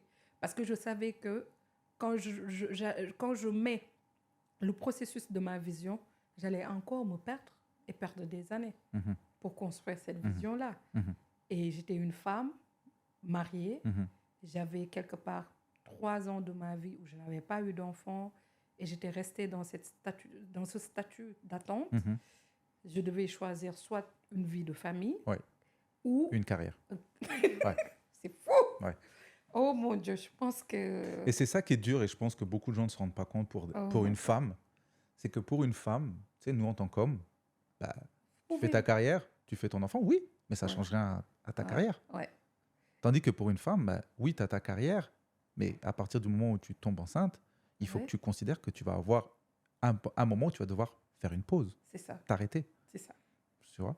Et nous encore, dans nos pays, on a de la chance de pouvoir avoir des aides qui vont nous aider même quand l'enfant va naître et tout, et d'avoir des mains qui vont être là pour tout. Mais quand tu es à l'extérieur, Tu peux pas, c'est chaud. tu peux pas. Ouais. Et ça a été difficile Mhm. parce que j'avais commencé à entamer un parcours pour avoir un enfant Mhm. et ça se soldait toujours par des échecs. Mhm. Et à un moment donné, j'avais une amie aussi qui avait perdu ses enfants et elle m'appelait, on en parlait. Et à un moment donné, mon mari m'a dit mais essaie de faire une thérapie avec elle, essaie d'en faire quelque chose. Et c'est là où la série AI 2.0 est née. Et ça a parlé aujourd'hui de mon désir d'avoir un enfant. Et quand je suis revenue à Dakar, j'avais déjà 2 projets de prêt. Et je voulais me lancer pour travailler. Et à l'époque, le réalisateur me disait, on va démarrer par AI. Je disais, mais non, ça c'est triste, ces trucs. Il m'a dit, non, non, c'est ça la nouveauté. Mhm. On ne va pas prendre ce projet qui ressemble à d'autres, on fait AI. Mhm. Et j'arrive à Dakar, je vais me coiffer dans un espace de coiffure. Et je rencontre la gérante Awa qui me dit, mais Calista, mais toi, t'es où? T'as disparu? Je dis, ah, mais je suis là. Elle me dit, mais qu'est-ce que tu fais? Je dis, bah, je veux refaire une série. Elle me dit, ah bon? Tu peux vendre? Je dis, oui, ok. Elle me met en rapport avec des partenaires, elle me trouve des locaux, elle me trouve tout. Waouh. Ah oui, elle me trouve tout pour Waouh. que je tourne l'argent, Toi, tu allais te les coiffer juste. décors. Oui, oui, j'étais juste partie me coiffer. God did. Et Olivier, ce qui a été miraculeux, c'est que des femmes ont fait ma carrière. Uh-huh. C'est des femmes qui m'ont lancé. C'est des femmes qui m'ont donné... je me rappelle de Isse de Mbourou, Mhm. qui m'a donné un spot publicitaire à faire. Marina de AP Afrique, qui m'a donné une mini-série à faire. Awa, qui a mis le monde dans Devant tous toi. les sens pour tout m'offrir. Toutes les femmes designers m'ont donné des vêtements, Mais des c'est normal. accessoires. Tu te bats pour ces femmes-là tous les jours dans Mais tes j'avais séries. pas ce truc. J'avais pas Ouais, ce. t'avais je pas me conscience. battais, j'avais pas conscience de ça. Mhm. Et Yai est né parce que des femmes ont voulu que ce projet naisse. Et ça s'est passé, comme ça. Mhm. Pas facilement, hein. Pas facilement. Non, c'est sûr. Parce que, C'est sûr. comme je dis, l'entrepreneuriat au Sénégal, c'est de la difficulté au quotidien, en fait. Mhm. C'est vraiment vivre, mais avec l'angoisse au corps. Et des femmes m'ont porté, elles ont cru au projet et Yai est né. Et je me suis dit, et je pense que les gens m'ont toujours associé au fait de raconter des histoires de femmes, jusqu'au moment où je commençais à dire que je raconte des histoires de femmes. Et à chaque fois que je rencontre des femmes, elles me racontent leurs histoires et j'ai envie de raconter leurs histoires. Bien sûr. Et comme je dis, aujourd'hui, la production, c'est méconnu, en fait. Et c'est tellement difficile parce que les gens ne voient que des images qui sortent, mais ne savent pas la machine qu'il y L'envers a du décor, derrière. bien sûr. Ils ne savent pas comment c'est compliqué. Et comme je dis, ça a été la plus belle expérience de ma vie. Et j'apprends tous les jours des personnes avec qui je collabore, de moi-même, de la vision qu'on a, de là où on veut aller. Et quand je rencontre des gens qui me parlent du travail qu'on est en train d'accomplir, je me dis, c'est bien. Non, le travail que vous êtes en train d'accomplir sur Yai, tout le monde en a besoin. Et quand Ouais. je dis tout le monde en a besoin, ça va au-delà même de l'Afrique. Oui. Parce que, tu vois, nous, comme tu le sais, avec Karel, on a vécu ça. Et tu sais, je vous ai suivi. C'est un jour, en voyant votre histoire, que j'ai commencé à vous suivre. Mhm. Et tu sais, Babyka, c'est notre fille. Avant tout. Et moi, on a cette affection particulière parce qu'on sait qu'il y a une personne qui comprend ce qu'on vit. Mais nous, ce qu'on a surtout compris, surtout la première fois, c'est que moi, je me suis dit, tout le système, il est pas bon. Non. Tout le système, il est pas bon. Pourquoi ? Parce que nous, le jour où on a perdu notre fille Mia, déjà, on a eu plein de tantes qui sont venues nous dire discrètement, « Ah, tu sais, moi, ça m'est arrivé. Ah, moi aussi, j'ai ça. Ben oui. Moi aussi, j'ai ça. » Et je leur en ai voulu. Je leur en ai voulu parce que je leur ai dit, mais en fait, pourquoi vous nous cachez tout ça ? Parce que nous, avec Karel, dans notre innocence, on s'est dit, elle tombe enceinte, elle va avoir un bébé. C'est ce qu'on nous a appris à l'école. Bah oui. Bah C'est ce oui. qu'on nous apprend quand tu regardes la télé. Bah oui. C'est ce qu'on nous apprend tous les jours. Elle tombe enceinte, on a un bébé. Bah oui. Et en fait, si vous nous aviez expliqué tout ce que vous avez eu, déjà, peut-être que Karel, quand elle a eu les premiers signes où elle a eu des questions, elle a eu des doutes, parce que, j'espère que Karel ne m'en voudra pas de raconter ça, mais tu vois, Karel avait eu des premiers signes qu'il y avait quelque chose qui n'allait pas. Bah, Mais elle s'est dit, je vais aller au travail, ça c'est rien, et après je vais aller voir le docteur après le travail. Peut-être que si elle était allée plus tôt, on aurait pu peut-être sauver la petite. Tu vois ? On ne le sait pas. C'est Dieu seul qui sait. Ouais. On ne peut pas revenir en arrière sur ça. Mais parce qu'on n'avait pas conscience qu'il pouvait y avoir un danger. bah, même chose pour moi. On ne nous l'a pas dit. Bah, Et franchement, on s'est retrouvés en se disant, mais pourquoi vous ne nous racontez pas ? Pourquoi vous nous cachez ? Pourquoi vous ne nous le dites pas ? Pourquoi vous ne nous préparez pas mentalement au on n'est fait pas que préparé. ce que les gens ne savent pas, nous, c'est Ibrahim, le gynéco de Karel, qui nous dit ça. Sur 4 grossesses, il y en a 3 qui vont pas aller. Il y a plus de grossesses qui Donc vont. moi, le 4e va venir parce que les 3... On y est. Donc, Non, il reste tu vois, qu'un seul pour... Mais il y a plus de chances qu'une grossesse aille mal qu'une grossesse se passe bien du Tout ça, on début ne jusqu'à sait la pas. fin. Tout Sauf ça, que nous, ne on sait pas. grandit en se disant qu'une grossesse, ça va aller bien du début jusqu'à la fin. Non. Alors qu'il y a plus de gens qui ont des problèmes que de gens chez qui tout se passe bien. Et ça, c'est la société, notre entourage, qui nous fait vivre ça, en fait, cette souffrance-là. Alors que si on était préparé dans nos têtes à se dire, Ça va pas aller. Il vaut mieux qu'on soit prêt à ce que ça aille pas. Ça serait moins dur. Ben oui. Tu serais moins émotionnel. Moi, je me rappelle quand Karel a fait son premier post pour expliquer ce qui nous était arrivé pendant 2 grossesses. Mais Kalissa, si je pouvais te remonter tous les messages Je te jure. qu'on a reçus, moi, j'ai un message reste gravé. J'ai 2 messages qui restent gravés dans ma tête. Il y a une fille qui nous a fait des notes vocales. Elle pleurait. Elle pleurait parce que elle disait merci à Karel parce qu'elle vivait les mêmes choses, sauf qu'elle ne pouvait pas parler dans sa famille. Interdiction. Et je me souviens d'une autre fille qui nous a écrit en disant que son propre père, à elle, lui disait que c'était sa faute si elle n'arrive pas à avoir des enfants. Ben oui. Et ça m'a arraché le cœur quand Oui. elle nous a dit ça. T'imagines la violence, ton père Ouais, c'est... qui te reproche que tu n'as pas d'enfant, c'est ta faute. Ben oui. Et donc c'est pour ça que Yai, on en a besoin, homme comme femme. Non, moi, je veux qu'il y ait 10 saisons de Yai parce que je dis toutes les problématiques Oui. qu'on a par rapport à la maternité. Oui. Ce n'est pas une saison ou 2 qui peuvent régler ça. Et comme tu dis, on arrive, toute notre enfance, on se dit que nous, dès qu'on se marie, on a des Oui. enfants. Dans nos têtes, on se dit, ah, je ne veux même pas en avoir. Tu vois, je vais me protéger durant 1 an pour vivre mon mariage. Mhm. Mais aujourd'hui, moi, 6 ans de mariage, avec le recul, je me dis, pourquoi je n'ai jamais été confrontée à ça Mhm. durant toute ma vie, jusqu'au moment où j'ai eu ce désir d'être mère. Ouais. Je n'ai jamais. Ouais. C'est-à-dire, je n'ai jamais eu ce déclic de me dire qu'il pourrait y avoir Ça peut une pas se passer. problématique, Ouais. tu vois? Ouais. Et aujourd'hui, Yai, ça a été une thérapie d'abord pour nous, Ouais. mon couple. Ouais. Et Yai a été aussi une thérapie pour d'autres femmes. Oui. Moi, je me souviens récemment, j'avais perdu une grossesse, donc le même protocole de suivi, parce qu'en France, quand même, les protocoles de suivi ne sont pas comme ici. Oui. Parce que c'était une fausse couche précoce. Donc, j'ai reproduit, j'ai reproduit le même dialogue qu'avait tenu aujourd'hui la sage-femme et le gynéco par rapport à ça. Et une femme, elle m'a écrit pour me remercier. Tu vois, et une autre a écrit aussi à une actrice pour lui dire merci parce que ça s'est passé exactement. Elle se voit. Elle se voyait. Ouais. Et moi, j'ai témoigné dans Yai à des phases par rapport à moi, mon vécu avec ce parcours de la maternité. Et je me dis, aujourd'hui, c'est tellement difficile de se dire que la génération à venir va être beaucoup plus confrontée à ça. Oui. Mais est-ce qu'il y a des témoignages? Est-ce qu'il y aura le renseignement qu'il faut pour cette génération-là? Oui. Parce que quand on dit la qualité du sperme est passée de 100 millions à 50 millions, ça veut dire que les générations à venir vont faire Ça va face à des descendre. difficultés. Bien sûr. Et est-ce qu'on est préparé à ça ou est-ce qu'on sera toujours...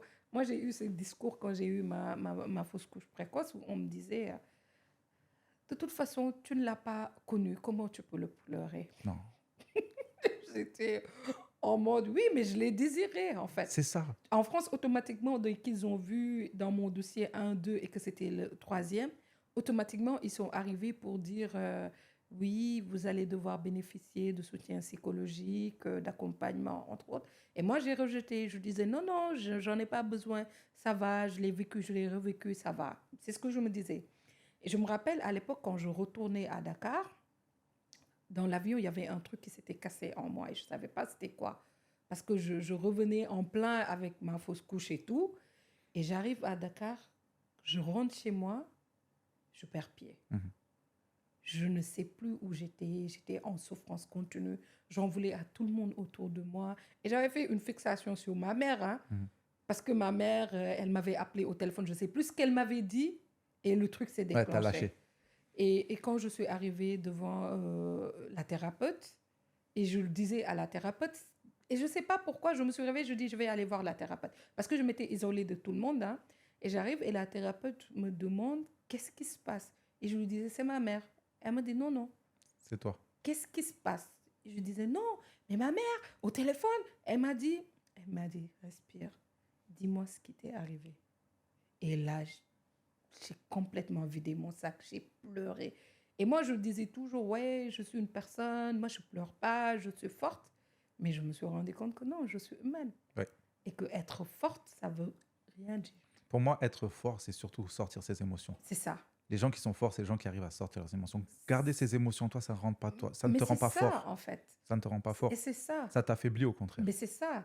Et il y a aujourd'hui, je me dis, c'est nos histoires d'hommes et de femmes. Ah, C'est pas que des histoires de femmes. Exactement, Hein. Les exactement. hommes aussi, ils sont impliqués dans ce Tout à processus. fait. Ils sont tout aussi en souffrance que les femmes, en Tout à fait. fait. Et je suis tellement heureuse aujourd'hui de voir cette série, comment ça entre dans la vie des femmes et ça leur permet aujourd'hui de se regarder.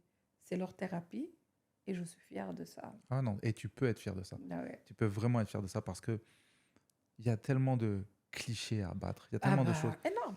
Tu sais, je peux te donner un autre exemple. Une fois, on a rencontré une dame qui a perdu 2 garçons. Elle a eu Wow. 3 enfants. Un garçon, une fille, un garçon. Wow. Ces 2 garçons sont nés. Ces 2 garçons ont vécu jusqu'à l'âge de 6 mois. Les 2 garçons, à l'âge de 6 mois, ont développé une maladie respiratoire Wow. et sont morts. La première fois que ça arrive, ils ne comprennent pas, ça va très vite. La deuxième fois, ça arrive au même moment. Et en fait, je vais te dire la seule chance que cette femme a aujourd'hui. Elle a une association aujourd'hui qui s'occupe de venir en aide justement aux mamans anges et autres. Ouais. Et la chance qu'elle a, c'est qu'elle est dans le domaine médical. Et donc le réflexe qu'elle a eu à son deuxième enfant, c'est de faire des tests pour comprendre ADN, pour comprendre qu'est-ce qui dans les chromosomes et tout, qu'est-ce qui se passe. Et elle a découvert que tous les garçons qu'elle aura, à 6 mois, développeront la même maladie. Mais tu vois, aujourd'hui, si elle ne le faisait pas, qu'elle avait une explication scientifique, on va dire que tu es une sorcière, ou on t'a marabouté, ou des choses comme ça. Mais oui. Et c'est pour ça qu'on a besoin que ces jeunes filles, ces jeunes femmes qui nous écoutent, comprennent qu'il faut aller voir des médecins, Ah bah oui. qu'il faut aller comprendre qu'est-ce qui se Moi, passe. c'est ce que je dis hein, aux hommes. Faites la demande en mariage, oui, mais faites le spermogramme aussi. Exactement, exactement. Pour moi, c'est lié. La demande en mariage doit être liée par un spermogramme. Ouais. Les femmes aussi, faites les tests gynécologiques. C'est pas pour être Comme ça, alarmiste tout le monde ou quoi. est conscient. C'est ça. Parce qu'un enfant se fait à 2. Deux. Si on dit aux femmes, c'est votre faute, c'est vous qui devez, c'est pas vrai. Mhm. Un enfant, c'est 2 personnes qui vont faire ça. C'est 2 personnes qui vont faire le parcours. Une femme n'a pas à faire ce parcours seule. Un homme n'a pas à se dire qu'il ne va pas s'impliquer. Un couple doit faire face à ça. Mhm. C'est ça. Mhm. C'est du 50-50, non du 30, Oui. 70 ou autre. C'est clair. S'il ne fait pas 50-50, dites-lui next. Et donc là, la Yai, pardon, deuxième saison Ouais, en cours. ouais. Tu as dit que tu aimerais en faire 10 Oui, saisons. avec Inch'Allah. des histoires. Parce que comme je dis aux gens, Yai, ce n'est pas une série, c'est un témoignage Ouais. de vie.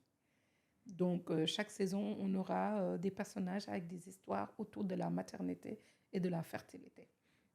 Est-ce que tu pourrais partager justement Yai? Parce que tu vois, là, on parle beaucoup de ce que ça apporte de positif, mais un témoignage que tu as reçu qui t'a marqué et que tu gardes en tête par rapport à cette série-là? Ouf! J'imagine que tu as dû en Ah non, recevoir. un témoignage horrible. Hein. Ah. Horrible. Hein. Moi, je voulais aller dans le positif. Non. Oui, dans Mais le bon, positif, j'en ai eu beaucoup. il faut hein. parler aussi Des trucs positifs, c'est toutes ces mamans qui étaient en parcours, en attente 5, 7 ans et autres, et qui sont venues un jour pour me dire que ça y est, Ça y est, elles je ont tiens réussi. mon enfant. Ouais. Ça, c'est... Ah Ouais. Et, et le truc, j'espère qu'il va me pardonner, hein, tu m'excuses. C'est un pote qui traversait la même difficulté avec sa femme et dont je racontais un peu l'histoire d'un Mhm. gars qui va me casser la gueule. et j'arrive avec la bande annonce et je lui donne ça pour qu'il regarde en oubliant que je parlais quelque part de lui. Et quand il commence à regarder, je me rends compte de ça, je cours dans la cuisine, je dis à sa femme, Il va me tuer. et elle me dit, bien fait. Comme ça, il va aller faire son spermogramme. Je dis, bon. Et les amis, aujourd'hui, ils disent, toi, t'es une menteuse. Tu passes ta vie à raconter nos vies dans tes séries. Et tout. Tu Mais vois? c'est bien, on a besoin. Ah bah oui, et je pense que c'était même pas le fait de raconter, mais je comprenais en fait ce qu'il traversait. Oui. Et comme je traversais aussi la même chose, j'avais besoin d'avoir des parallèles par rapport à ça. Et Yai, ça a été que de super bons souvenirs. Et je me rappelle, le chef opérateur, quand il a entendu parler de spermogramme, mais il me suivait partout. Où est-ce qu'on peut faire ça? Tu penses que je pourrais le faire? Et tu vois, le réal, quand on a parlé de l'histoire de Réla avec son enfant différent, il m'a dit, Calista, j'arrête de faire des enfants. C'est fini. Je ne veux plus avoir d'enfants. Il y avait tout ça et ça me faisait beaucoup, beaucoup rigoler. Et les gens se rendaient compte des choses, en Ouais. fait. Parce que, comme je dis, il faut toujours choisir des projets à impact parce qu'on comprend le pourquoi on porte un personnage. Et je pense que tout le monde comprenait son personnage et c'était vraiment quelque chose de très profond, en fait. Et est-ce que tu sais si, parce qu'il y a des groupes de femmes qui parlent Ouais. entre elles de la série, mais est-ce que tu sais s'il y a des groupes d'hommes qui parlent entre eux de la série? Ils doivent pas le dire, ils se Bon, cachent. après, les hommes, ils sont beaucoup plus pudiques parce que eux, quand même, c'est assez mélangé entre la fertilité et la virilité. Mais c'est ça qui est pas bon. Ils Moi, associent. je trouve qu'on devrait avoir, nous hommes, des groupes où on se parle entre nous, Ah bah, il justement faut. de ça. Il Tu faut. vois? Parce qu'on doit se soutenir, on doit justement se soutenir, se dire, Il faut. gars, ça va pas, va faire le truc, ou va voir tout ça. Mais on se parle pas, on se le Non. dit pas. Non, les hommes, ils ont cette peur parce qu'ils font face à ce qu'ils ont de plus masculin et ils mélangent en fait. Un homme peut être viril, ne pas être fertile. Oui. Un homme peut être fertile, n'avoir pas. Tu vois, Ouais. ça ne se mélange pas forcément. Ouais. Et moi, je pense que la chance que j'ai eue dans mon couple, c'est qu'on a parlé du sujet très tôt, de ce parcours aujourd'hui de maternité, de cette responsabilité à deux de faire les choses pour savoir est-ce qu'il y a un problème et qui a un problème. Ta-da-da-da-da-da-da-da. En fait, je viens d'avoir, je viens Le d'avoir- verre. je viens d'avoir une idée dans ma tête. Je sais pas si tu as déjà vu. Tu sais, L'amour est dans le pré sur M6. Oui, À un moment, ils avaient un épisode qui vient après l'épisode de L'amour est dans le pré où ils filment les gens chez eux qui réagissent à l'épisode. ah, Mais t'imagines si toi, après l'épisode, t'avais justement des gens que tu Bah oui. filmes, des couples ou oui. des groupes qui réagissent Eh, mais à on peut l'épisode. faire ça. Et ça, c'est- Et et ça, donc- ce serait top. Il va y avoir des débats. Parce que tu sais, quand tu fais un parcours de maternité, il y a toujours cette culpabilité où vous voulez que la femme veut que ce soit l'homme Mhm. qui a un problème et l'homme veut quelque part que ce soit la femme qui a un problème. Tu vois, il y a toujours ce moment où vous vous dites, et si c'est lui, Si comment c'est je toi. fais Ouais. Et tu vois, Ouais. et vous allez dans le parcours de maternité où on vous dit, écoutez, ni l'un ni l'autre, vous n'avez pas de problème. Et c'est ça quand même, mais c'est un domaine, comme le disait, j'avais une gynéco qui me disait, tu sais, souvent, on arrive à des cas qu'on ne comprend pas, que la gynécologie ne peut pas expliquer. La fille peut aller bien, l'homme peut aller bien, mais on se rend compte que pour qu'il fasse un enfant, c'est la nature. Ouais. C'est pas de notre ressort. Ouais, bah tu vois. Et j'espère qu'elle va pas me tuer. Voilà, j'espère qu'elle va pas me tuer. Excuse-nous. Excuse-nous, hein. Mais tu vois, moi par exemple, pareil, on l'a vécu ça. Bah oui. Nous, avec Arel, on savait que l'un et l'autre, on est capable. Ben c'est ça. C'est bon, ça se passe. Il fallait attendre la nature. Mais, à un moment, bon, elle va pas m'en vouloir parce qu'elle l'a déjà raconté. Mais, je pense qu'à un moment, Karel voulait tellement Oui. Oui. avoir un bébé que son corps, je pense, n'arrivait pas. Parce qu'elle était dans l'attente. Elle ne voulait que ça, que C'est ça, vrai. que ça, que ça. C'est vrai. Et elle a dit à un moment, chaque fois qu'elle avait un petit retard, elle faisait le test. Oui. Et dès qu'elle faisait que le test était négatif, elle pleurait. Oui. Et à un moment, on en a parlé, elle et moi. On s'est Ouais. assis, on a parlé pendant de longues heures.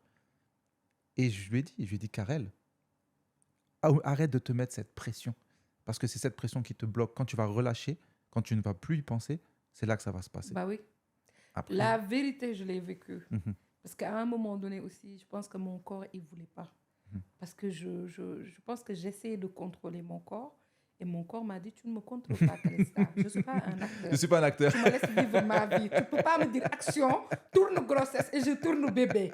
Laisse-moi la grappe. Non, c'est ça, il faut. Et- C'est beaucoup de stress, mais il faut pouvoir. Mais oui, et ma dernière grossesse, mais je ne pensais même pas que j'allais être enceinte. Ni le truc de dingue. Mhm. J'arrive en France, le gars, il me rejoint. Ah, ce bébé-là aussi, il aimait les problèmes. Mais il a été conçu. Tchap, tchap. C'est un Ah, truc quand, de quand ça dingue. doit prendre, ça doit prendre. Bah oui, et puis moi j'ai oublié, je vivais ma vie Ouais. tranquille. Mais à un moment donné, je me suis rendu compte que j'aimais bien le piment. Il y a quelque chose qui va. Que j'avais trop de problèmes, que je ne supportais pas le gars. Et un jour, le gars m'a dit, mais toi, tu n'es pas enceinte par hasard. Je lui ai dit, enceinte C'est jamais. de la vie. Je peux pas, non.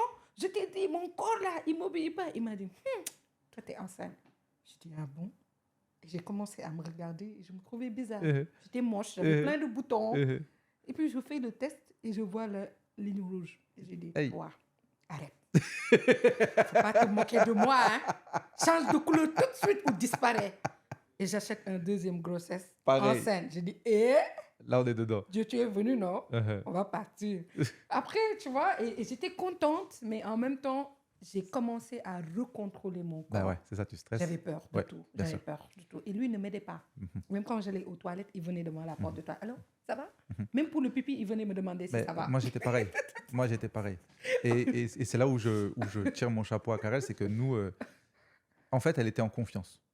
Elle était en confiance. Ah non, moi non. Et je pense que c'est peut-être ça aussi qui a fait que ça s'est, alhamdoulilah, bien passé pour Kélina, parce que la période de Kélina, elle était, tu sais, les parents voulaient qu'elle reparte en France, en se disant plateau médical en France, ça va être mieux. Mais elle était en confiance avec son gynéco. Elle était en confiance Waouh. dans son truc où elle était, et elle dit ça va bien se passer. Et elle a vécu vraiment, comme tu dis, c'est moi qui lui disais arrête de faire ça, arrête de faire ci, arrête de faire ça, bouge pas, nanani, nanana. Mais j'en ai quelqu'un comme ça. Elle voulait conduire, elle voulait partir faire ses trucs, tout Je et pense tout. que c'est ça. Moi, j'ai essayé à un moment donné de recontrôler mon corps.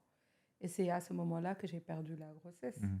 Parce que je pense qu'il me fallait lâcher prise. Mhm. Et c'est là où j'ai entendu parler de ce mot lâcher prise. Il faut lâcher prise. Bon, aujourd'hui, je suis prête pour le lâcher prise. Tu peux venir quand tu veux.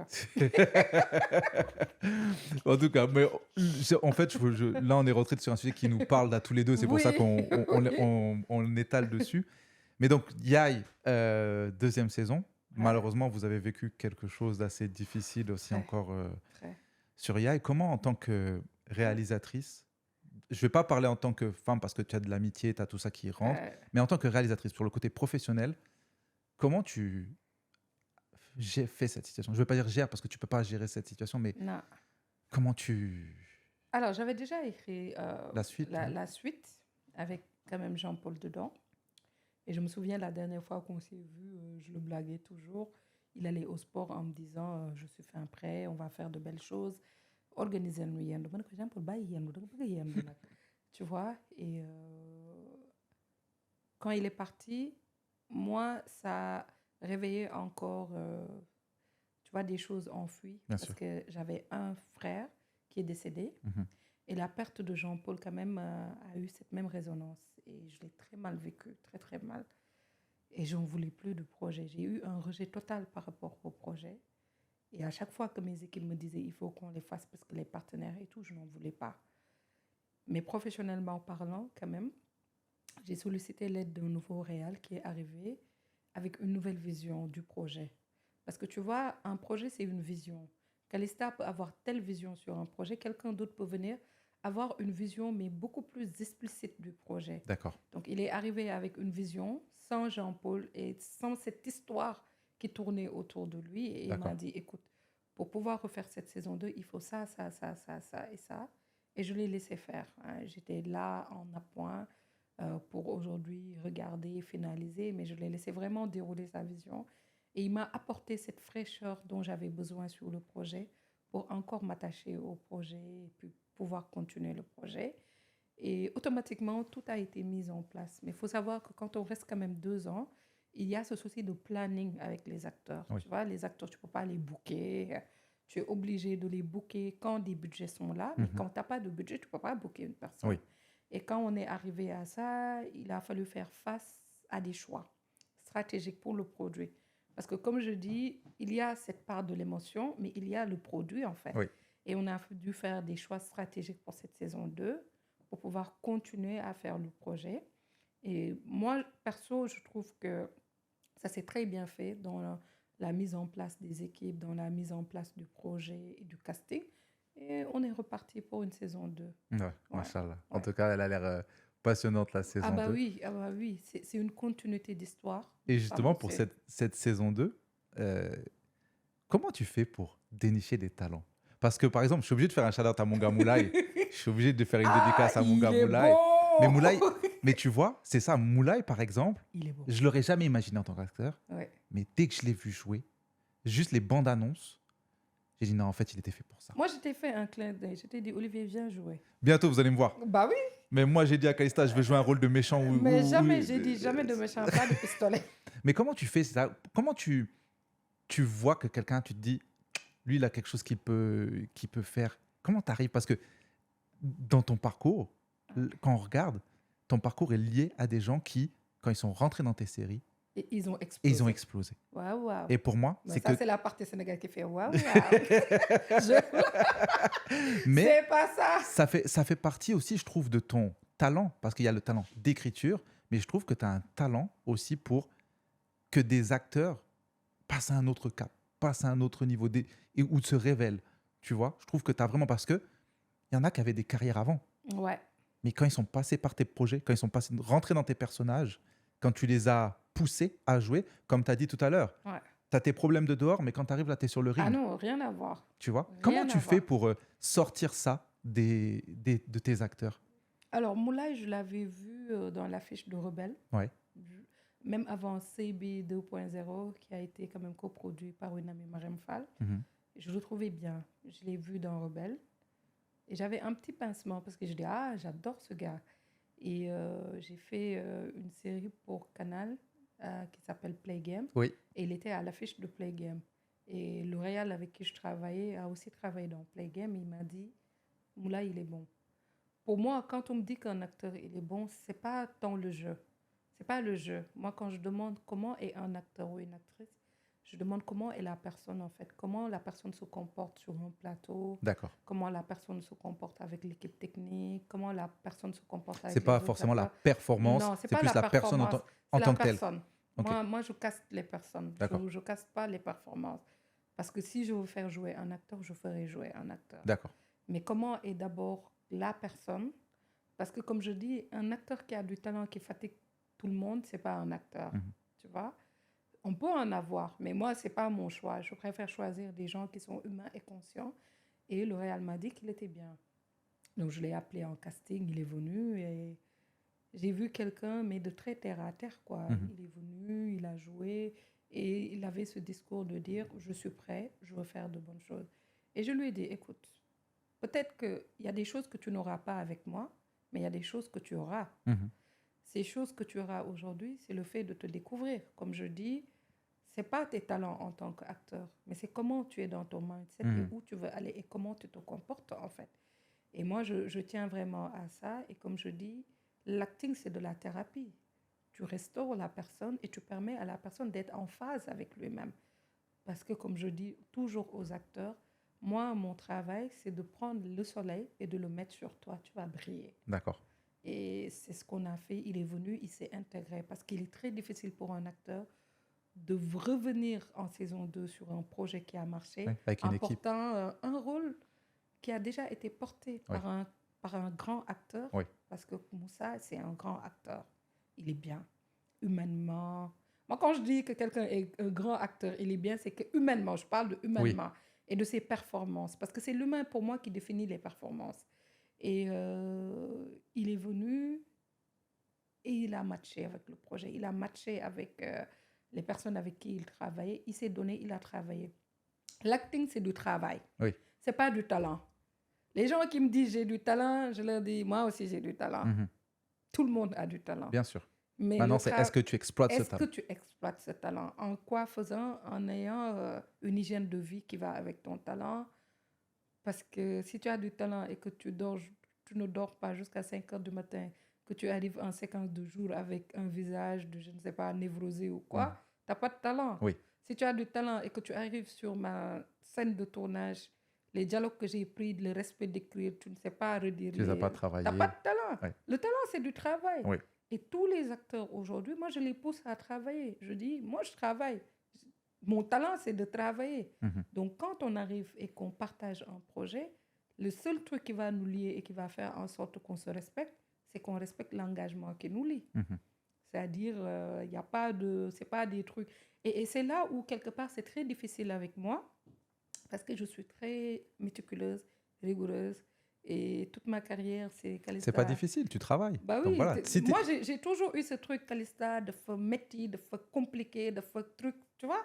Et avant, ça me pesait, tu vois. Mais aujourd'hui, je suis en phase avec. Oui, tu es en face avec toi-même parce que Oui, oui. depuis tout à l'heure, tu l'as dit, tu sais ce que tu veux, Ah bah oui, tu es une bosseuse, bah oui. donc tu as tes objectifs Ah bah je bosse. et tu sais que pour les atteindre, ces objectifs, il faut que tu passes par ces étapes-là.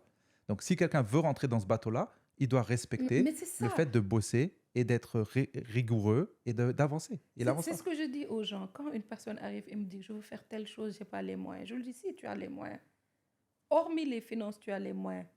Parce que quand tu mets de la rigueur dans ton travail, peut-être tu ne vas pas réussir dans 1 an ou 2, mais tu vas réussir forcément. Il n'y a pas de miracle. Tu as la rigueur qu'il faut, tu as le sérieux qu'il faut. Tu attends juste l'argent. À quel moment ça va venir? Mais je suis exigeante envers moi-même. Parce que j'aurais pu, quand je fais un travail, le bâcler, le présenter n'importe comment, mais je ne le fais pas. Oui. Et mes équipes le savent. Tu ne peux pas me présenter un travail qui ne soit pas bien fait. Oui. Au début, ils sont choqués. Tu me présentes un travail mal fait. Je barre tout, je déchire tout, je te renvoie ça. Ah bah oui. Parce que quand je suis en face d'un travail qui n'est pas bien fait, bah, moi, j'ai des tocs. J'ai des tocs, en fait. Moi, j'ai des tocs. Tu vois, quand tu me présentes quelque chose qui n'est pas bien fait, bien écrit, La tu réaction. réveilles mes tocs. Non, j'ai Tu vois des tocs. Calista, elle commence à bouger la tête. Ah ben, moi, j'ai des tocs, hein. J'ai des tocs. Et les personnes qui travaillent avec moi savent que j'ai des tocs. Ouais. C'est-à-dire, au début, c'était difficile parce qu'ils ne savaient pas. Mais eux, maintenant, ils savent que moi, tu ne peux pas me présenter un travail qui ne soit pas carré, Ouais, bien fait. ouais. Parce que tu réveilles mes troubles quand Ouais, tu le fais. bien sûr. Donc, Donc, il faut éviter de réveiller c'est mes mieux, troubles. c'est mieux. C'est simple. Et aujourd'hui, je vois quand les nouvelles personnes arrivent, tu as toujours quelqu'un qui lui dit, bon, je vais t'apprendre à travailler pour Ouais, elle, ouais. sinon tu ne vas pas. Ouais. J'ai des tocs. Non, C'est des choses t'as qui des existent, principes. mais les gens ne... Non, j'ai des tocs, en fait. Et je le dis, les gens ne savent pas. Non, moi je te corrige. Je te corrige quand je dis que tu as des principes parce que, je suis désolé, je fais un constat. On est dans un pays où les gens ne travaillent pas. Et ils mettent pas il faut travailler. Ils mettent de l'émotion là où il Voilà. ne faut pas mettre de Voilà. l'émotion. Moi, je ne mets pas d'émotion dans le travail. Voilà. Tu sais, tu arrives, tu dis à quelqu'un, telle ou telle chose ne sont pas bien faites. Et ce n'est pas bon par rapport à telle ou telle chose. Mais la personne te croise le lendemain et ne te salue pas Elle parce boude. que elle boude. Je Ouais. dis, moi, si on ne dort pas ensemble, qu'on ne se voit pas nu là, même si tu boudes, ça c'est ton problème, ce n'est pas mon problème. Je suis humaine. Mais dans le travail, c'est des codes et des règles. Exactement. Si tu ne sais pas appliquer les codes et les règles, mais tu ne te fatigues pas et tu ne fatigues pas l'autre. Oui. C'est simple. C'est simple. Il ne faut pas que les gens s'inventent des choses qui soient compliquées. La vie n'est pas compliquée. Tu peux, tu fais. Tu peux pas, tu fais pas. Ouais. Mais ce n'est pas parce que toi, tu peux pas ou tu ne veux pas faire que tu vas tout un maillon affaiblir ça. Oui.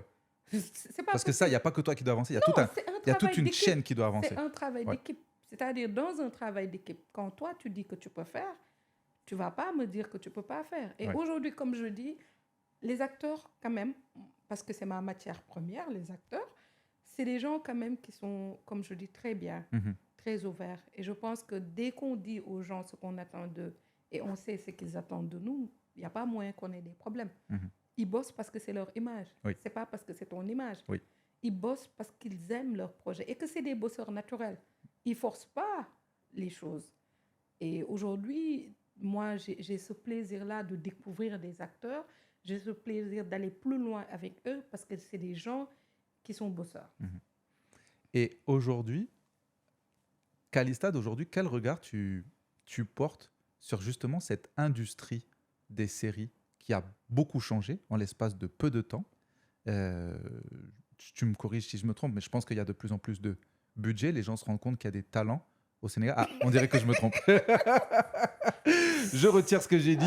Mais c'est ça, parce que, en tout cas, nous, d'un regard extérieur, je te parle d'un regard extérieur, Tout se passe bien. on a l'impression que ce monde des séries, justement, est en effervescence, Oui. que c'est en train de grandir, qu'il y a une vraie industrie qui est en train de se construire. Je ne vais pas dire se développer, parce que pour moi, elle est encore en construction. Est-ce que toi, qui es à l'intérieur, tu le ressens aussi comme ça? Est-ce que tu penses que le Sénégal, et même, je vais dire, la série africaine, parce que ce n'est pas que le Sénégal, la Côte d'Ivoire et tout, va aller encore comme ça en grandissant? Est-ce que tu as ce sentiment-là, ou comment tu le vois aujourd'hui, toi? Alors, la réalité, hein, Oui. vraie, la Corée a été vendue par les séries, la Turquie par les séries. Beaucoup de pays au monde ont été vendus par les séries. C'est la réalité. La problématique qu'on a aujourd'hui au Sénégal, il faut le dire, c'est que les gens ne connaissent pas notre secteur d'activité, ils ne le comprennent pas.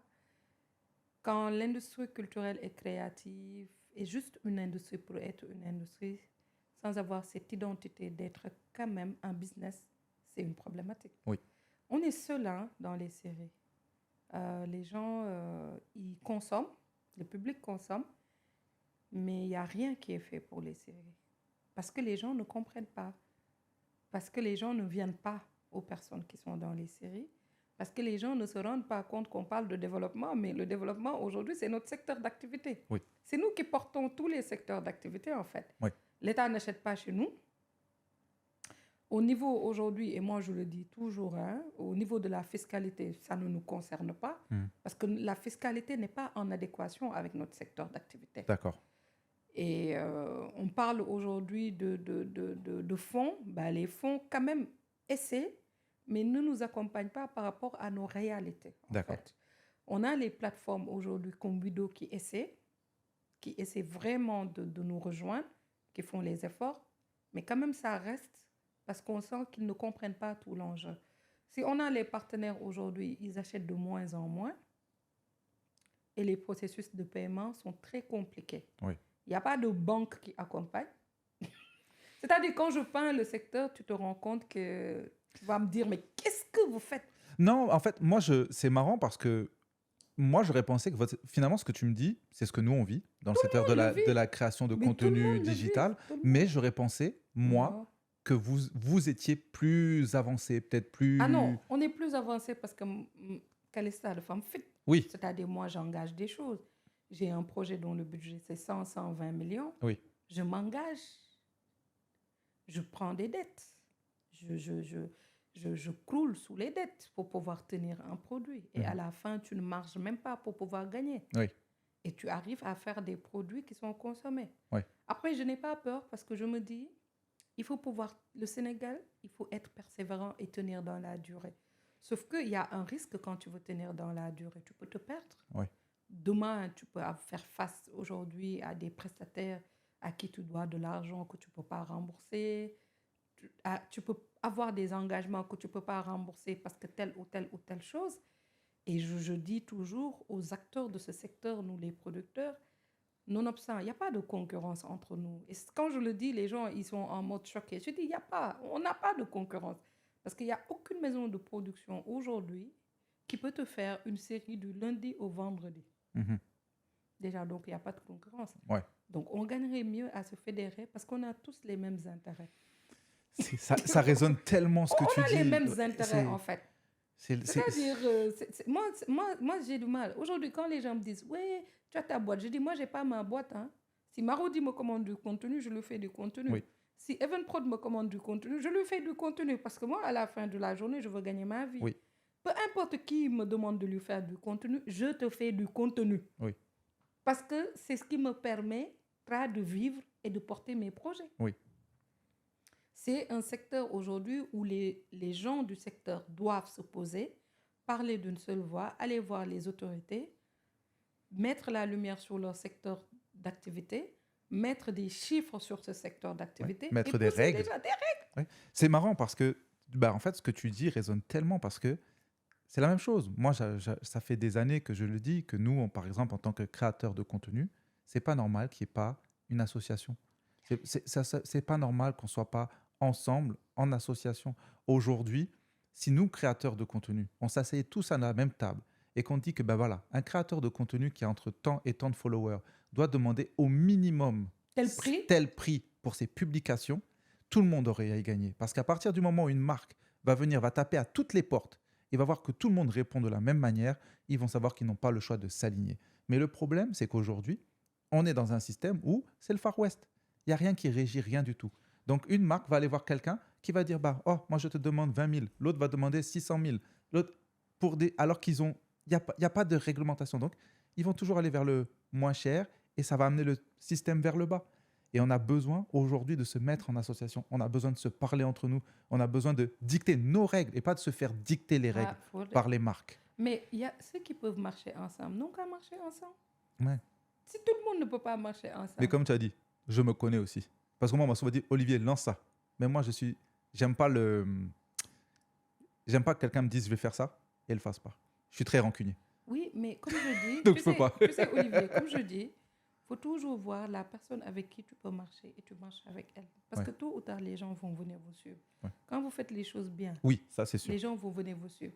Si on est 10 et que les 10 ne peuvent pas marcher ensemble, et qu'il y ait 2, rien que 2, qui peuvent marcher, parce que 2 peuvent avoir plus d'impact que 10. Oui. Moi, c'est ma vision des choses. 2, pour moi, même si c'est minime en termes de chiffres ou autres, pour moi, ça peut avoir plus d'impact que 10, en fait. Il faut marcher avec des gens qui peuvent marcher avec toi, Ouais. pas avec tout le monde. Et comme je dis aujourd'hui, c'est dommage que l'Africain ou le Sénégalais en soit toujours à man, moi. Dans aucun pays, les plus grosses boîtes au monde sont détenues à moins de 20% par leurs propriétaires. Tu prends le cas de Apple avec Steve Jobs.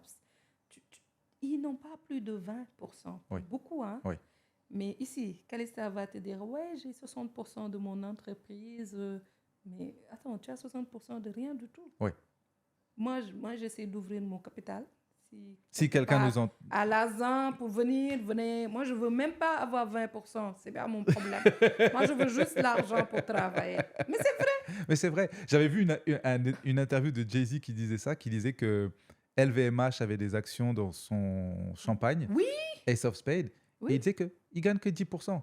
Mais le réseau que LVMH lui a ouvert de distribution, Bah oui. le 10% qu'il gagne là, sur le réseau de distribution, vaut plus que s'il avait gardé juste lui 100%. Mais c'est ça. Et c'est ça. Moi, je ne cherche pas à détenir tous les capitaux. Ça Ouais. ne me parle pas. Mais non, mais la vérité, ça me Non, parle pas. je te rejoins. Moi, je te ce que je rejoins. veux, c'est la vision. Où est-ce Ouais. qu'on peut aller Allez. et comment on va faire pour y aller. Et justement, c'est ça ma prochaine question. C'est quoi ta vision? Est-ce que déjà tu peux en parler ou c'est quelque chose que tu gardes Non, assez... gardez, mais non, ça ne sert à rien. Ma vision aujourd'hui, c'est d'avoir du temps pour moi. Ouais. Ça, c'est important. Ben parce que j'en arrive à un moment donné où, franchement, je veux vraiment du temps pour moi. Ouais. Alors que je sais que j'ai encore rien fait, rien du tout. Mais j'arrive à un moment où je suis fatiguée. Quand tu dis du temps pour toi, c'est pour que les gens réalisent, par exemple, saison 2 de Yai 2.0. Ça te prend combien de temps? Entre écriture, tournage et jusqu'à ce que tout soit fini, livré et la saison est terminée. Ça te prend combien de temps? Écriture 2 mois, Ouais, tournage 4 mois, ouais, post-prod 3 mois. ouais. 9 mois. Voilà. Ouais. On est déjà à 9 mois de l'année qui sont pris pour ça. Ça. Sans compter les moments où Tous les autres projets que tu dois faire, les autres projets. tous les kharmat que tu Ouais. dois faire, Ouais. toutes les choses que tu dois faire. Ouais. Et, Et même pour que ta créativité soit bah plus, oui. se libère, si tu es capable de te libérer financièrement de tous ces autres problèmes ou c'est que tu n'as pas besoin de les gérer, parce que c'est ça que les gens oublient, c'est que Ouais. finalement, tu gères tout. Tu gères tu tout. vas chercher l'argent, tu écris les scénarios, tu vas chercher, Bah oui. travailler avec les acteurs. Bon, mais maintenant, quand même moins, parce Ouais. que j'ai quand même des équipes, Ouais. surtout. Tu supervises, mais tu supervises. Ouais. Peu importe que tu as des équipes, chaque département aura besoin de toi. Ouais. Par exemple, le commercial aura besoin de toi sur des rendez-vous parce que les gens veulent voir Calista Ouais. pour vendre des produits, tu vas le suivre.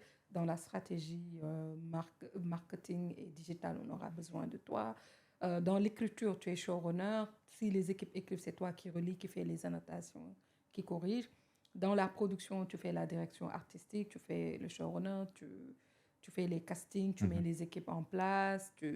Dans la post-prod, tu supervises la Ouais. finalisation de tout jusqu'à la diffusion. C'est toi qui fais le link avec les partenaires. Je comprends pourquoi tu dis que tu as besoin de temps pour toi. Et j'en arrive à un moment où je veux du temps pour Ouais. moi. Je veux vraiment pouvoir découvrir autre chose, faire d'autres choses que j'aime, me réinventer en fait. Mais je sais que pour le moment, je ne peux pas. Et aujourd'hui, avec les portes que tu as réussi à ouvrir, Quelle porte? non, tu as ouvert des portes quand même. Par rapport au début, quand tu cherchais tes budgets pour maîtresse, il y a quand même des portes qui se sont un petit peu entrouvertes. On va dire entrouvertes. OK. Je réfléchis en même temps. Est-ce que tu as déjà eu des contacts avec, par exemple, les séries au Nigeria ou des choses comme ça? Est-ce que c'est quelque chose que tu regardes en te disant, j'aimerais bien peut-être demain me challenger, essayer de faire, d'amener une série peut-être là-bas, parce que l'industrie est beaucoup plus grande, développée là-bas. Est-ce que c'est des choses que tu as en tête? Oh mon Dieu.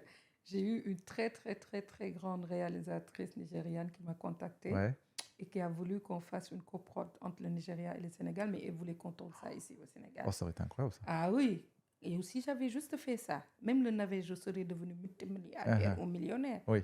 Mais je lui ai dit que ce n'était pas encore le moment. D'accord. Ouais. Pour moi, il faut un moment pour tout.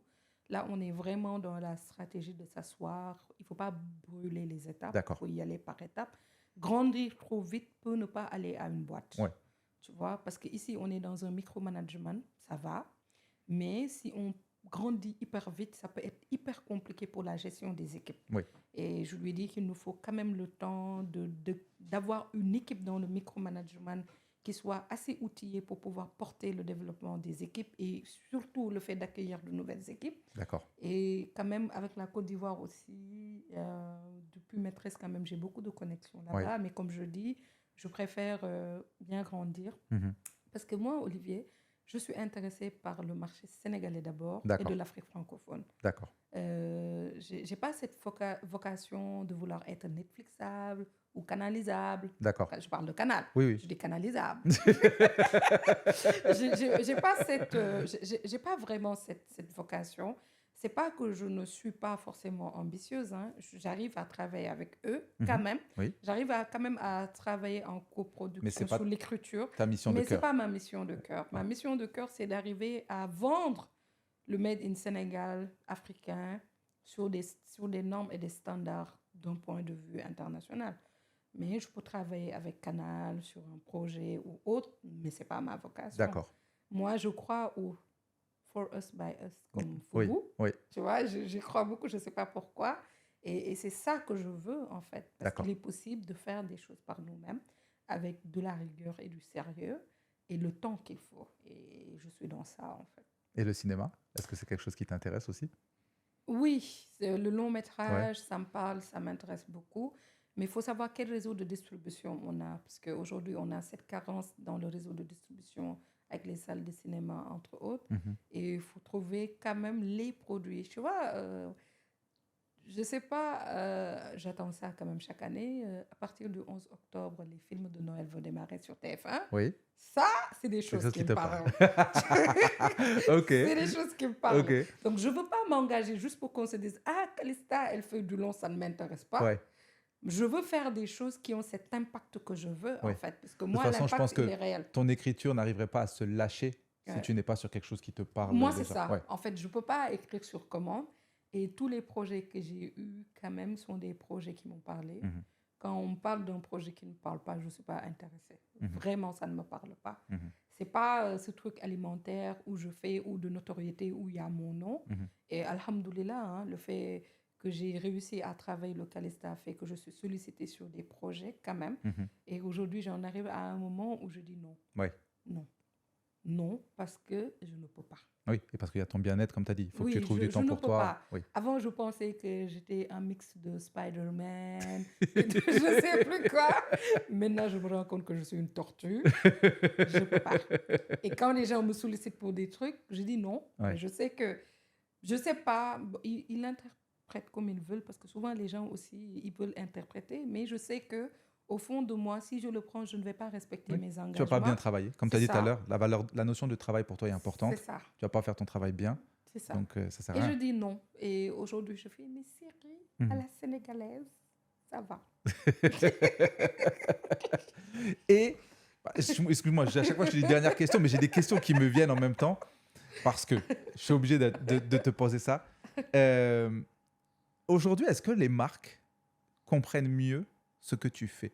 Pourquoi je te pose cette question? Parce qu'à un moment, j'avais l'impression que les marques, elles, tu sais, elles veulent beaucoup imposer leur présence Ouais, dans la série. ouais, Et elles ne comprennent pas forcément le côté créatif ouais. et comment elles peuvent dénaturer l'histoire ou le moment qui est en train d'être passé dans la série parce qu'elles veulent qu'on dise le nom de leur marque. Est-ce qu'aujourd'hui, il y a une évolution quand même un petit peu par rapport à ça? Est-ce qu'ils comprennent que tu n'as pas besoin forcément de dire le produit, de le mettre en gros et que tu peux être beaucoup plus subtil? Est-ce que c'est encore un combat aujourd'hui de leur faire comprendre que tu n'as pas besoin de tout le temps juste mettre le produit, ou c'est encore difficile sur ça? Bon, moi, je pense qu'il y a beaucoup d'avancées. Ouais. Parce que, comme je disais, quand on est précurseur, on se prend tout. Et les marques, aujourd'hui, ils sont plus ouverts. Oui. En mode, Calista, je veux juste quelque chose de subtil. Hein. Fais D'accord. juste comme tu sais, des trucs très subtils. Après, il ne faut pas aussi qu'on oublie le fait que ce sont des marques qui ont des budgets. Bien sûr. Des Bien budgets sûr. de com. Bien sûr. Et quand on dit la com, c'est vraiment un focus sur le produit. Oui. Et qui, quelque part, doivent justifier leur entrée Tout à fait. sur un produit. Parce qu'aujourd'hui, quand tu poses le plan de financement d'une série, le plan de financement, Et on fait des plans de financement, on fait des budgets. Oui, non, bien sûr. Olivier. Bien sûr. Quand tu poses le plan de financement, si tu as aujourd'hui une plateforme comme Budo, tu as à peu près 30% de ton budget. Oui. Tu arrives sur les marques, comme on dit, les placements de produits. Là, tu peux avoir jusqu'à 50% de D'accord. ton budget ou 40%. D'accord. Le reste du budget, tu vas le prendre sur le digital D'accord. avec YouTube ou sur la vente à l'étranger pour pouvoir faire ton plan de financement, D'accord. en fait. Donc, les partenaires ont un poids considérable. Ah bah oui, si tu me dis que ça représente Voilà, c'est le quasiment secteur, 50%. voilà, c'est le secteur privé. Ils ont vraiment un poids énorme. Ouais. Et variant des marques, quand même, ils ont besoin de visibilité. Et comme je dis, c'est pas plus mal. Mhm. Parce qu'ils te mettent quand même de l'argent Oui. sur la table, là où aujourd'hui le secteur public n'arrive pas, il ne représente même pas 1% de nos ventes. D'accord. Peut-être si le secteur public était là, Prenez plus de avec- place. prenez plus de place, ça nous aurait permis de diluer un peu le message. Mais Mhm. comme je dis, ku amul mam da ngay namp mam, ku amul yaay da ngay namp mam. C'est-à-dire, si tu n'as pas de mère, tu t'aides ta grand-mère et tu ne vas pas dire que les seins de ta grand-mère sont flasques. Tu vas pas te Tu permettre ne en tout vas cas. jamais te permettre ça. Tu peux mordre, mais tu ne dis pas que c'est flasque. C'est juste ça. Tellement vrai. Bah oui. Oui. Et comme je dis, il faut accepter ce qui existe et essayer de travailler sur d'autres choses qui peuvent venir. Ouais. Moi, c'est ma vision, en Ouais. fait. Moi, je me contente de ce que j'ai, tout en me disant qu'il y a moyen d'avoir plus. Ouais. Je ne peux pas aujourd'hui, parce que les séries existent, parce que des marques ont accompagné les produits. C'est juste ça. Exactement. S'il n'y avait pas eu de marque, c'est pas Port autonome de Dakar qui aurait pu permettre que les séries existent. Bon, Oui. le directeur du port Namet, lolo bu mu tax que tu ne me reçoives pas ou ne me donnes pas de budget. Je donne juste un exemple. Voilà. C'est juste un exemple. Un hein, c'est tout. exemple là. Un exemple là. Voilà. Non, c'est juste ça en fait. Et on a besoin que les gens comprennent les enjeux parce qu'ils ne comprennent pas. Moi, je me rappelle un jour, un ministre de l'époque du président Macky Sall, je lui parlais de la stratégie du Nigeria par rapport aujourd'hui aux séries et au secteur Mhm. culturel. Et il me disait, ben, nous, on est plus outillés que le Nigeria et on fait les choses mieux. Et j'ai voulu lui répondre, mais je ne sais pas qui a fermé ma bouche parce qu'il aurait pu m'enfermer. Non, heureusement que on Oui, t'a j'ai fermé j'ai la voulu bouche. lui répondre, oui, si c'est des paroles, vous êtes fort, mais en concret, il n'y a rien. Mais c'est la vérité. Parce la que le vérité. Sénégalais, tamit, day C'est waha la waha vérité. waha. Le Sénégalais, il te dit, je te signe un budget aujourd'hui, c'est dans 1 an, Ouais. 3 ans, quoi. Ouais. C'est-à-dire, moi, je dis, quand on ne peut pas, on ne peut pas, c'est simple. C'est mieux de dire je peux pas. Oui, je ne peux pas. Personne ne va mourir, en Oui. fait. Mais tu vas dire à la personne, oui, la personne va faire le nécessaire, tu n'auras rien. Et comme je dis, le système aujourd'hui, on a beau dire des choses, mais quand on n'est pas dedans, on ne peut pas savoir. Et c'est pour ça que je te pose toutes ces questions, parce que justement, moi, je suis loin du Ah système, bah oui, et c'est pour ça que ça parce que moi, m'intéresse. comme je dis aux gens, je ne suis pas nickel avec les impôts, et je le dis. Mhm. C'est pas parce que je ne suis pas une personne rigoureuse ou nickel, mais quand mes partenaires ne me paient pas à Oui. temps, je suis obligée de jongler Bien sûr, et de dire je te donne tant, il reste ça. Bien sûr. C'est la réalité c'est la des réalité. choses, en Ouais, fait. ouais. Et moi, aujourd'hui, quand on est arrivé à l'ère du Jubal Jubanti, j'ai dit à mes gars, les 5% quand même des prestations, vous les prenez. Parce qu'il faut que le pays marche. Hein? Ils m'ont dit, mais quel est ça? J'ai dit, hey, c'est pour la cause nationale. Vraiment. Tout le monde met la main. Avant, j'étais morte. Ouais. Je prenais tout. Mhm. Yoro, des failles. Mais maintenant, tout le monde fait du Jubal Jubanti. Tout se passe bien. Les gens qui sont pas sénégalais vont pas comprendre ce qu'on est en train de dire, mais bon, Non, mais on je s'explique. disais juste qu'aujourd'hui, les impôts font partie intégrante de notre vie. On doit tous payer Ah les non, impôts. on doit tous, bien Et sûr. ça, c'est pas à Calista de porter ce que la loi dit. Bien sûr. Et je suis très contente et ravie de voir que les gens, dès que tu leur expliques... Moi, je me suis dit, mais j'avais pas l'explication. Mhm. Mais dès que tu expliques les 5% pour le prestataire, mais il comprend. Oui. Il comprend. Oui. Et nous, on est là pour ça aussi. On est des porteurs de messages. Aujourd'hui, on doit porter aussi des messages de sensibilisation sur la question de l'impôt. Mais aussi, moi, et c'est une tragédie pour moi, sur tous ces accidents qui se passent, il faut en parler. Oui, il faut en parler. Parce que les séries aussi permettent aux gens de voir, Oui. de comprendre, De crever l'abcès. de crever l'abcès. Quand tu vois quelqu'un qui conduit une dame à côté qui prend ses 2 pieds, qui le met au niveau du Pare-brise. pare-brise, ou bien un homme qui porte son enfant sur un scooter sans Oui. mettre des casques, Oui. ça, c'est notre travail à Oui. nous, Oui. de changer. Nous, notre Oui. travail, c'est de changer le narratif. Oui. En changeant le narratif, on impacte dans la vie des gens et ils évoluent. Oui. Mais l'État ne sait pas ça. faut que l'État nous reçoive. Oui, C'est ce que les c'est Sénégalais important. disent. Il faut que l'État nous reçoive. Ouais. Non, mais j'espère qu'en tout cas, cette nouvelle dynamique qu'il y a dans le pays nous recevra et qu'on sera capable de parler, Ah bah d'exposer oui. nos problèmes et qu'on a des gens surtout conscients en face des problèmes qu'on a et qui ont envie de changer. Parce que, comme tu le disais, aujourd'hui, ces séries, au-delà de véhiculer des messages, font rayonner le pays, Ah bah oui. font rayonner le Mais nous, Sénégal, avec Métis, on a vendu le Sénégal. Tu déclenchent du penses qu'on tourisme. a eu quelque chose de ça? Même pas une Ah non, bien sûr. reconnaissance. Moi, je te dis, j'allais au Bénin, on me parle de maîtresse d'un homme Mais marié. on Tu a vas en Côte vendu d'Ivoire, on partout te le parle d'un Sénégal. maîtresse d'un homme marié. Des gens qui ne connaissent pas le Sénégal te parlent de maîtresse d'un homme marié. Te disent, j'ai envie de venir pour voir le pays. Non, c'est extraordinaire On a l'impact que ça a eu. vendu. Mais regarde la série Emily In Paris. Yeah. Quand Brigitte Macron. Ah, j'ai vu J'ai ça. dit, si Calista a dit, son excellence, est-ce que vous voulez faire une séquence? On va apparition. dire, yeah. Uh-huh. Uh-huh. Quoi? Non, bon, comme tu as dit, il faut casser les portes. Eux, ils ont Mais déjà quand cassé j'ai beaucoup de vu portes. Brigitte Macron, non, ouais. j'ai dit, mais attends, Ouais, ils sont à... Parce que cette série a vendu la capitale française. Exactement. Et ils ont su utiliser ce coup de marketing. Oui. Et c'est ce que les Sénégalais doivent faire. en fait. Exactement. Exactement. C'est ce que les gens doivent comprendre, c'est que prendre conscience, c'est que tes séries, au-delà de créer le débat, au-delà de créer la discussion entre Sénégalais, déjà, permet de créer la discussion entre Africains, ou même pas Africains, entre hommes, femmes en général, mais aussi tes séries font rayonner le pays, déclenchent de la curiosité pour le pays, poussent des gens à prendre des billets d'avion, à venir, poussent des gens même à investir, parce que tu permets à des promoteurs immobiliers de montrer aussi ce qu'ils ont comme proposition immobilière dans le pays. Il y a des gens qui viennent, qui ne sont pas sénégalais, qui achètent des appartements, qui achètent des trucs. Donc, l'impact de la série va au-delà de juste la discussion. Et c'est pour ça qu'il faut avoir des gens en face de nous qui comprennent et qui nous permettent et nous donnent les moyens de travailler encore mieux, de travailler encore plus fort. Mais bon, Inch'Allah, ça va venir. Moi, c'est le comprendre qui est mon problème. Ouais. Parce que le Sénégalais te dit toujours, j'ai compris, je sais. À un moment donné, il faut que les gens arrêtent de dire qu'ils ont compris et qu'ils savent et qu'ils aient cette humilité de dire, je ne sais pas comment on fait.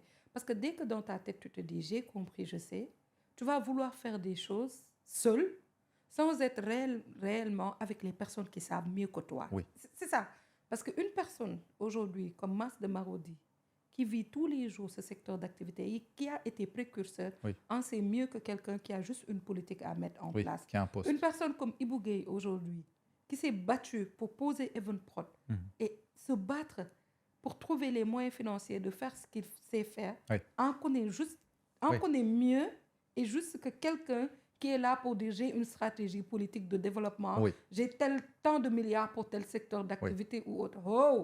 Ça, c'est pas la vérité. C'est pas la vérité. La vérité, c'est d'entrer dans les boîtes de production qui font de l'excellent travail, de voir la main-d'œuvre, leur plan de développement, où est-ce qu'ils veulent aller, les personnes qu'ils ont formées, l'argent qui est mis dedans. Parce que, attention, une série coûte de l'argent. C'est une industrie avec un fort potentiel. Et s'asseoir avec ces personnes-là pour leur demander comment, ensemble, on va faire les choses.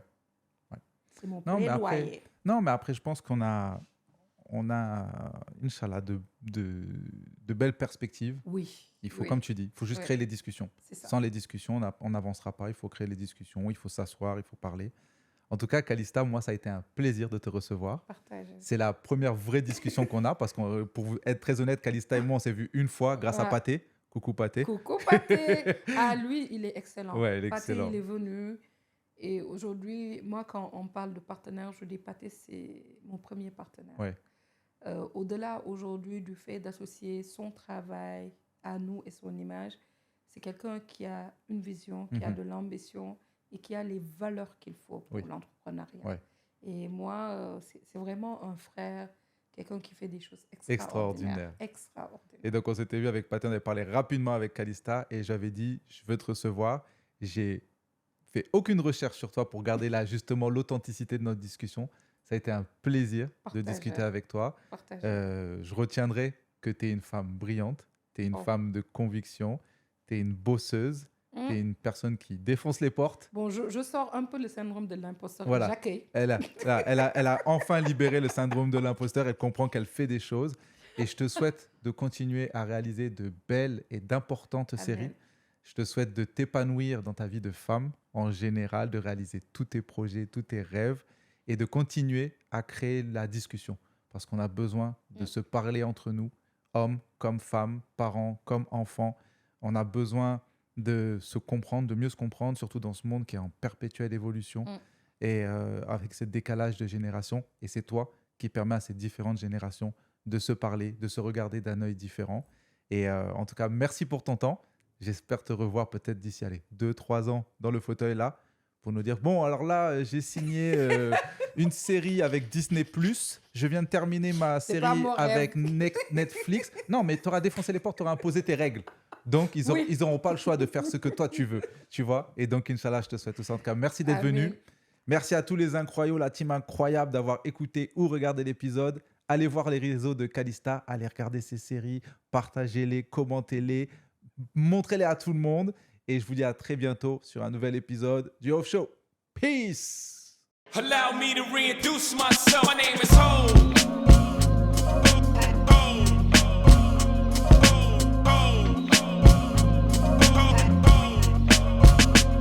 Of Show.